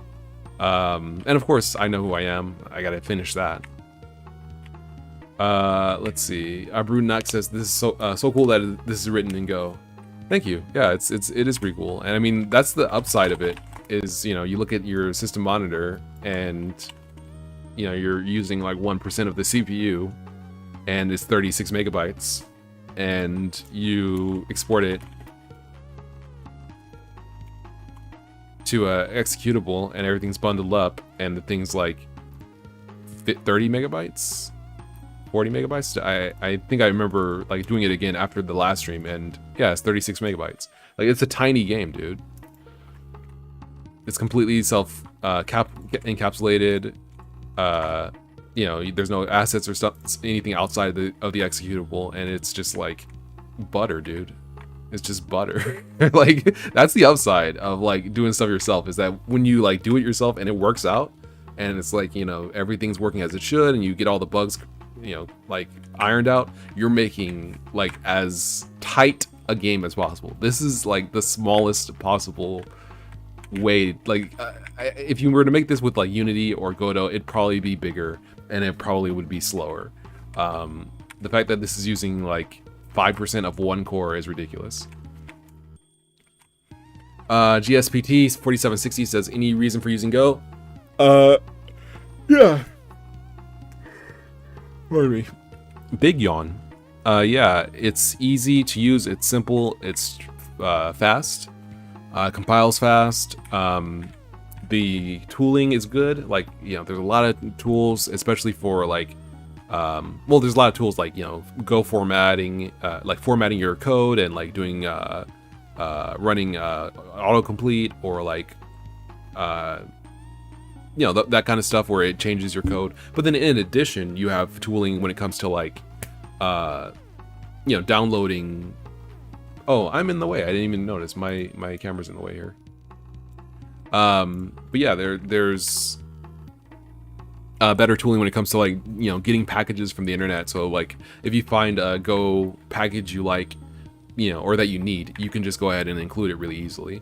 It's very straightforward. It's very simple compared to something like normal or usual game engines where it's like, oh yeah, you need to like go to the asset store and do that, which is fine in some cases, but that kind of also like opens you up to kind of some questions where it's like, okay, well, how do I like improve on the asset if I need to make some changes? And that's kind of a questionable thing. So now you have this like additional tooling kind of thing to consider, like, oh, if you download your asset from the asset library, then it's going to go into your folder, like in Godot. It goes into the project folder. What if you want to have like your own asset, your own version of the asset, and you link to it on your local drive? That's an entirely other thing, I imagine. So anyway, it's just, I like Go because it's pretty much as simple as it can be while still being kind of modern. It's easy, it's smooth, it's fast.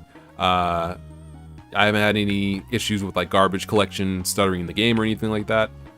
It's good. I like it. Let's see. Brunak says, I use Go for web services, etc., but this has me really want to try and learn about game development. Are you using anything besides Ebitin in your own stuff? Yeah, like Conifer said, I'm using SDL2. It's very low level, and so it's kind of hard to do kind of your kind of medium level or advanced things. Ebitin does better, Raylib does better, but the low level stuff like input handling, like display initialization, that kind of stuff is kind of like more advanced in SDL2, or not display initialization, but like input handling and text handling. I feel like fonts is also better in SDL2. It's kind of in you kind of have to like think about what you want to do and how you want to do it. I would say the ideal would be like something that has the simplicity of Raylib or Ebitin, but has like SDL2 as the backend. That probably would be pretty much what I would like out of a game engine. Kydra says, what's your tech stack? Is there any graphics library you're using? I've always used Unity, but I wanted to play with something more involved. Yeah, SDL2. SDL2 is what I use. There's not really anything else. Everything else is basically my stuff. So like I use my own physics engine, not really physics, but just like a collision detection system, which is called Resolve. It is up on GitHub, but it is not the version that I'm using here. The version I'm using here is based on basically like, it's basically built in such a way where you position you separate your game grid out into squares, and then objects can occupy those squares. So it's like the previous version of Resolve had like collision testing between, say, like circles and lines and rectangles and stuff like that, which was good, but it was slow. So this is just like pure fast cellular based collision detection and intersections and stuff. So I'm using that. I'm using my own importer for LDTK maps, which is on GitHub. LDTK Go. I wrote that. The core of it is just SDL2. Like, I'm not using anything else, I don't think. Everything else is basically my own frameworks and stuff. My own things. Conifer said SDL2 got me sold with the gamepad rumble. It is sick. Like, it is sick to just be like, oh yeah, which button, am I pressing the A button? Yes. It's like, you know which button is the A button? Like, that is like the most, that is the philosopher's question. Which button is the A button on a computer? Because it's like, are you running Windows? Are you running Linux? Are you running Mac? So the fact that SDL2 can just be like, yeah, you're pressing the A button. It's like, ugh, oh my gosh. My kingdom for an A button. Yeah, and you can like turn on gamepad rumble. It's like, yo, it's like a AAA game, dude. I can make my gamepad rumble on my 2D platformer. That's insane. GSPT says, would you say Go is better than C for this? I would say Go is better than, I would prefer Go to C, but I do think that if you know both, then you might have a better time with C for Raylib specifically. Because the Go version of like Raylib Go is outdated. As far as I remember, it's kind of outdated. Go Ebiton, I would probably recommend Ebiton. If you're going to use Go, I would either recommend Ebiton, or if you know you need like really solid gamepad support and really solid like text handling, like if you're making some sort of media software and it's not necessarily a game, but it requires that you enter text and stuff like that, I would go with SDL2.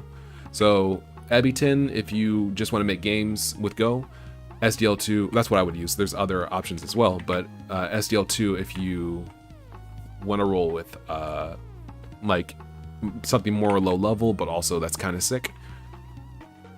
Like Ebiton has like the general vibe of Ebiton is cool in that like it's once you get kind of into it, it's like, yo, this is kind of sick. The way that everything's kind of like an Ebiton image, and you can, you know, like rendering things to a screen. Rendering things to a screen is just rendering things to an image.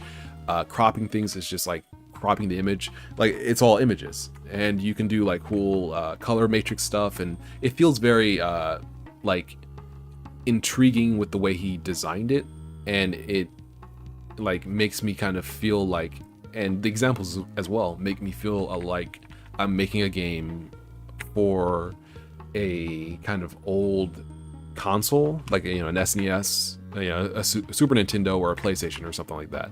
With in terms of just like you're kind of like pushing through low level stuff, but it still has some cool features to kind of help you out along the way a little bit. Yeah, that's the general vibe. These guys got stuck. But yeah, I would recommend those. There's other options as well for game development. Oh, I see. They're stuck because they're going into it. I see. I'll have to fix that. Basically, this guy's going left, this guy's going right. They can't pass through each other, and so they just get stuck. But yeah, it's mind-blowing when it's like, oh snap, you can tell like, you know, what button I press on a gamepad. Like that's great, dude. GSPT says, I've been looking at a few languages and frameworks, super procrastinating. Go, C, and Nim, and Raylib, Nico, Ebiton, and SDL for frameworks. Yeah, there's a lot of good frameworks. Haven't heard of Nico. I'll have to check that one out.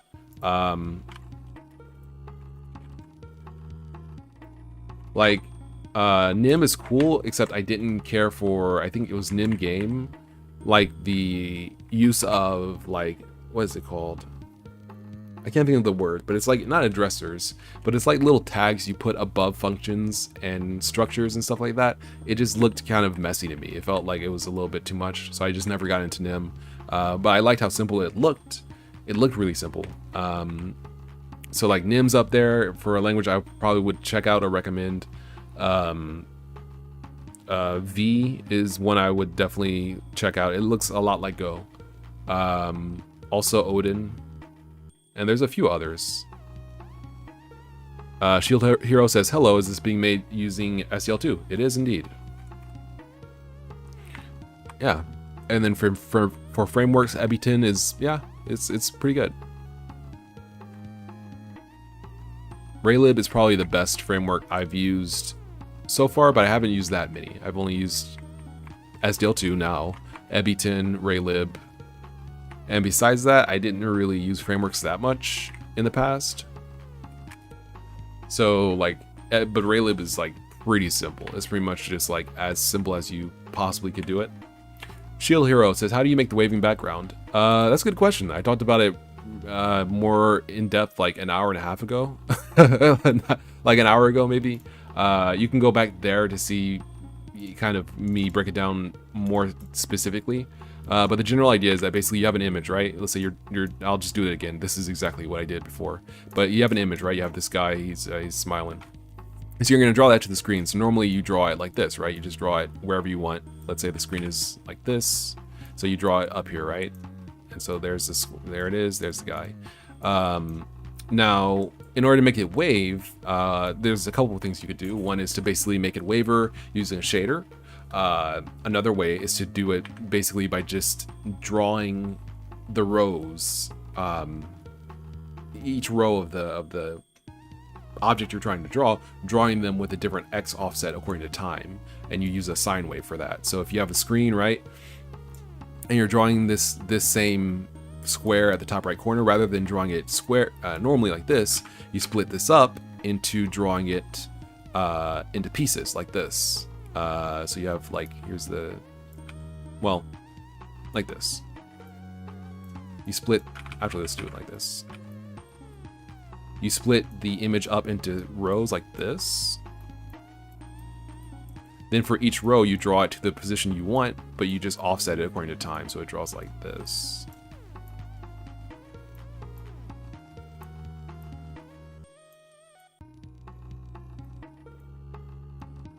Like that. And so this is the sine wave. And you basically, this is time that pushes it down and makes it wave. And that's it. That's the entire process.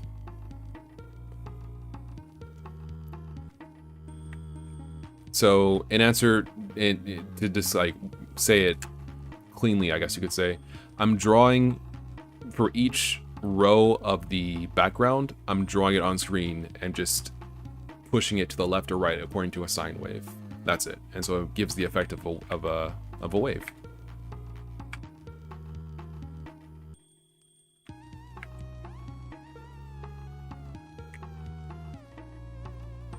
Yeah. Conifer says, definitely recommend Raylib. Yeah. Getting close to finishing my first Go game, which is your obligatory Pong as a learning process. Cool. Yeah, making Pong is definitely a good start. I would, if you don't want to make Pong, then change it up. Make it so that you play like a space shooter that's trying to interrupt somebody's game of Pong. So you have two people playing Pong, right? And you're like a space shooter trying to like keep the ball from like away from the paddles as long as possible. Something like that. Just something to kind of change it. Shield Hero says, making neat effects in SCL2 is hard without shaders. Well, I would say that it is hard without shaders if you're used to shaders and if you like shaders, but if you are not used to shaders, or if you want to do things kind of old school, like how, you know, people did it back in the day on like SNES and PS1, where they didn't have like shaders that much or things like that.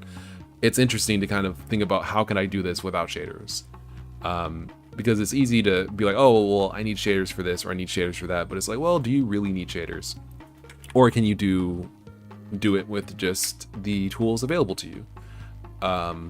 You know, can you make 3D in a 2D game engine? Making 2D in a 3D game engine is, you know, kind of trivial.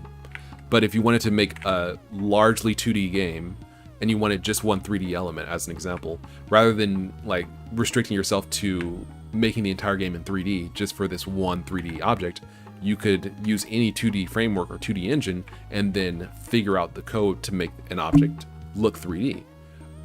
Whatever that object is, if it's a flag or if it's you know, a flat space like a planet, or, you know, whatever, ground, or, you know, a ball, whatever the case is. Like when you think of old SNES games, sometimes you would have a 2D game. I think Mega Man X did it, where, as an example, where it's a, you know, completely 2D game, but then at some point it'll be like, oh, it's a wireframe 3D head. Oh, that's sick. And it's like, you know, it's mind blowing back then. Let me see if I can find it.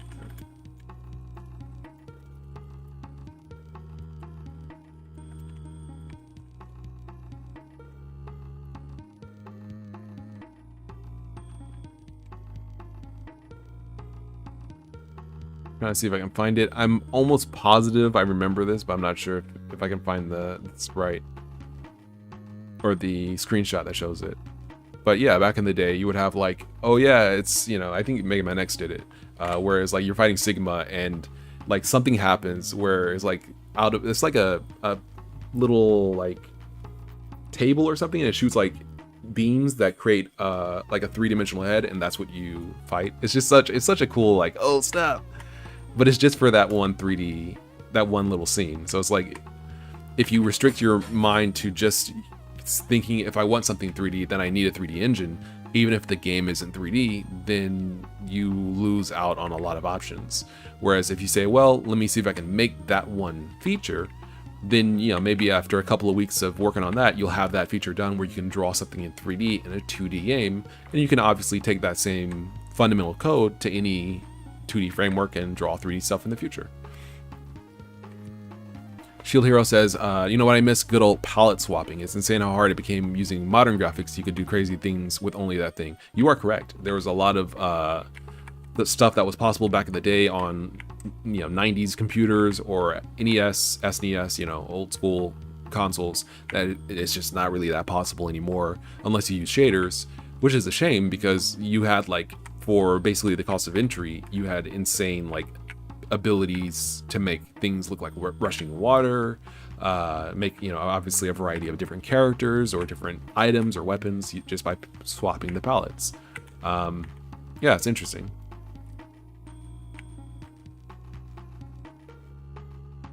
Interesting how things change. GSPT says, let's see, since you were talking about old games, do you know that you can make real GBA games in C, C++, NIM, Rust, and Zig? Yeah. Yeah, I think Go might also be possible to do that. I've never got into it, but it would be cool to make a Game Boy Advance or Game Boy Color game using modern programming languages. I have no idea how I would do it, but I think it would be a lot of fun to do it. Alright, so we got a lot done. We managed to get actually quite a bit done. We still have to make the dollars move, but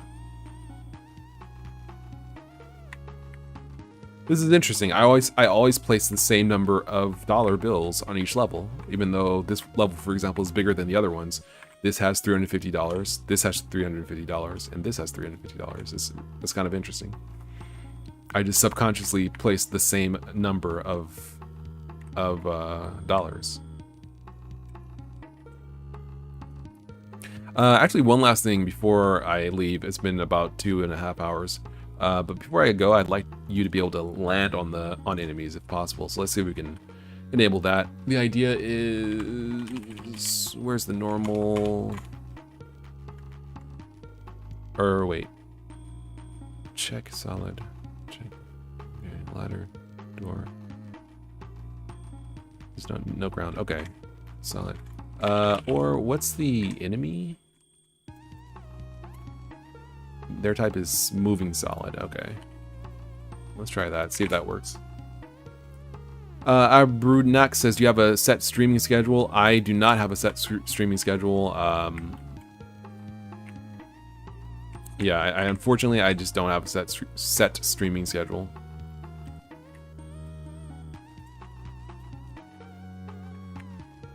I'm not sure if I'll be able to. I'm trying to fake them out so I can at least try it out. Let's see if I can time this.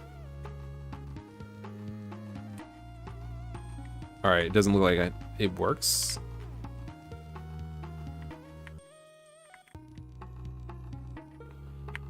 Seems like. Yeah, I don't have a set streaming schedule, unfortunately.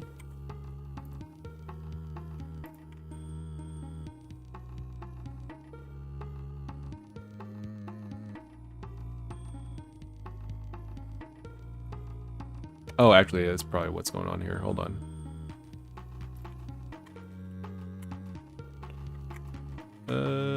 Solid. Solid.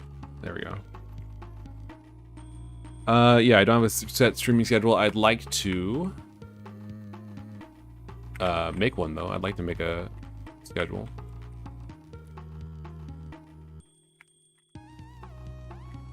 Yo, let's go. It actually is working. Yo, let's go. That's just like Load Runner, dude. That's literally just like Load Runner. You could do that. That's so sick. Okay. So this means that you could do stuff like, I'm not sure if this will work, but let's make a level that kind of showcases why you might want to do this. Let's Go to world. I want to make a new level. Yeah.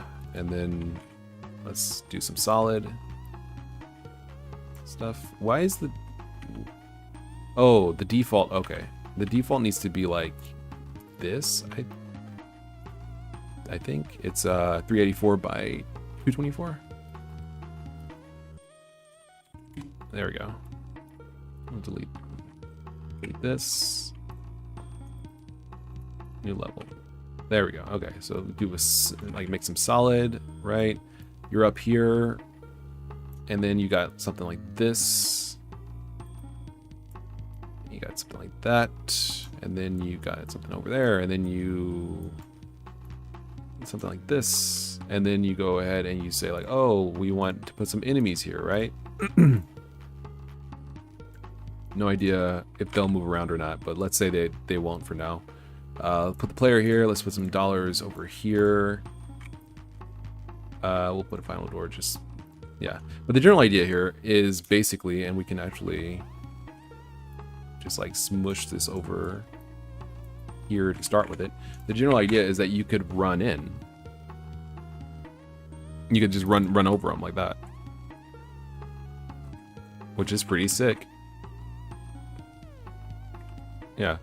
Not sure why they're not like following me now. But I mean, like, that's fine. I just don't know why. Whew. Yeah, so that's pretty good. That's pretty good. So, you know, you'll have this puzzle where it's like, you might have a puzzle where you have to run on enemies, as an example. Shield Hero says, what happened to I Know Who I Am? I started working on MasterPlan, got distracted with that because it was, I mean, you know, people are using it and it's kind of popular. Not popular, but it's, you know, it's growing in popularity. And so I want to support it. It's good. I haven't dropped it. I just paused. I'll go back to it. I will finish it. I will create it. Because it's way too developed and too interesting to just leave it the way it is. You know, to just like not go back to it. However, you know, it's good to try other things, branch out, not to, you know, burn yourself out. But at the same time, I do plan to go back to it. Like it is something I will finish. Abrunax says, what software is that? This is LDTK. It is available on itch.io. I believe it is technically free, but you can pay for it, and I believe I did. Because it's good.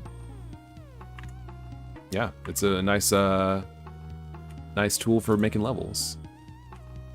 You can do like horizontal or vertical levels, or like Gridvania, like Metroid likes. Or, you know, just freely position maps where you like it, and they can all exist in this one map like file. So then if you load it into your engine, you can tell like, oh yeah, the level to my right, or, you know, the room or level to my right is this room, or the room or level above me is that room, which is really useful if you're making a Metroid like. Is it a custom GUI? Like my game? Yeah, this is not mine though. This is LDTK. This is made by the dudes who made Dead Cells, or at least one of the dudes who made Dead Cells. I don't remember their names, but yeah, one of the developers of that game made this tool for making maps, which is good. It's a good tool. It looks good. It works well. Yeah, it's cool. It's simple. It's nice. Right back. So back to that question. So I don't have a set streaming schedule, but I do want to stream more regularly. This past couple weeks we're just kind of really busy. But maybe I can do it like either I'm waffling on the day, because sometimes Mondays are kind of busy, and then sometimes Thursdays are relatively busy, or Tuesdays are busy. So it's like, it's a little tough to find my but I do want to stream at least 2 times a week. Should be able to do that maybe on Monday or Thursday, Monday and Thursday, or Thursday and Saturday or Sunday. It'll be something like that. I'll have to think about the days exactly, but something like that should work pretty well. Abrunax says, any other tool recommendations? LDTK, yeah. Sprite, yeah. Renoise for music, or Sunbox. Sunbox is fantastic for music. What is this song? Okay, no, this is 22nd. All right, I was thinking, did I make this a Sunbox? But yeah, Sunbox is fantastic for music, and it's free on computer, on PC, Mac, Windows, Mac, and Linux. If you get the mobile version, it's like $5 or $10. It's a great, fantastic tool. Heavily recommend Sunbox. Renoise is also great, but it's paid. It's like 70 or 80 bucks. Not too much, but you know, it's an investment. But yeah, I would recommend those tools, those two. What else? Tiled is also a great map editor if you prefer that. So between LDTK and Tiled, you know, you can choose to see basically which one you really jive with, but they're both really good tools. Yeah, that's kind of it. Art, level design, music, and sound. I guess sound, if you want it, I would recommend making sounds yourself, either with samples from, you know, real life, or with a synthesizer like Renoise or Sunbox. But if you just do not like to do it, or you really don't feel like they're good enough, then you can go with like BFXR or SFXR, which were programs specifically designed to make sounds for basically like chip sounds. They're not bad, but they're kind of generic. So I would basically say try to make it yourself if you can. Otherwise, go with those. Shield Hero says it's good to catch up with you. See you in the next stream. Will do indeed. Thank you very much for stopping by. Very much appreciate it. And this seems like a good time for me to head off as well. Oh, Brunex says, very cool. Thanks for the info. Just found you, but this content is so awesome. We'll make sure to share your stuff with all the people I know that love Go, but mostly just do web. Oh, thank you. Thank you very much for appreciating that. I appreciate that very much. Thank you. Yeah, this is very helpful. Thank you. The Cool One says, best tool for importing games to mobile and PC. I don't know quite what you mean by importing games, but if you mean porting an existing game to mobile, well, let me ask, what do you mean? Best tool for importing games?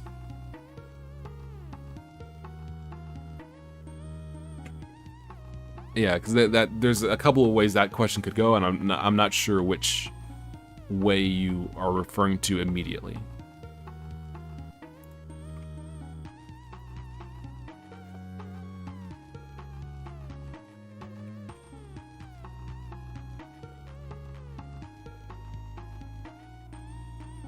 Programming. Oh, best tool for programming games for mobile and PC. Grammar's terrible. Oh, your grammar's fine. I mean, well, it's not a big deal. I would say Go is good for making cross-platform games. Yes. I would say Ebiton probably is the best for that because it's built to be as close to like pure Go as possible. So I'm not sure if it's possible to make a game that runs on Ebiton that exports, for example, on a Windows machine, exports to Linux and Mac.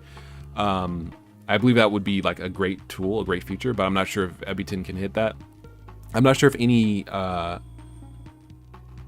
Go game dev option does that yet. I'm not positive. I haven't tried it with any of my games that basically run on Ebiton, any attempts that run on Ebiton. With Raylib, you can with Seago. I know that you can make. I tried this, but it didn't really work out. Like I was trying to basically make MasterPlan as an example that ran on Raylib. I was trying to build executables for Windows and Mac from my Linux machine, and they never built correctly.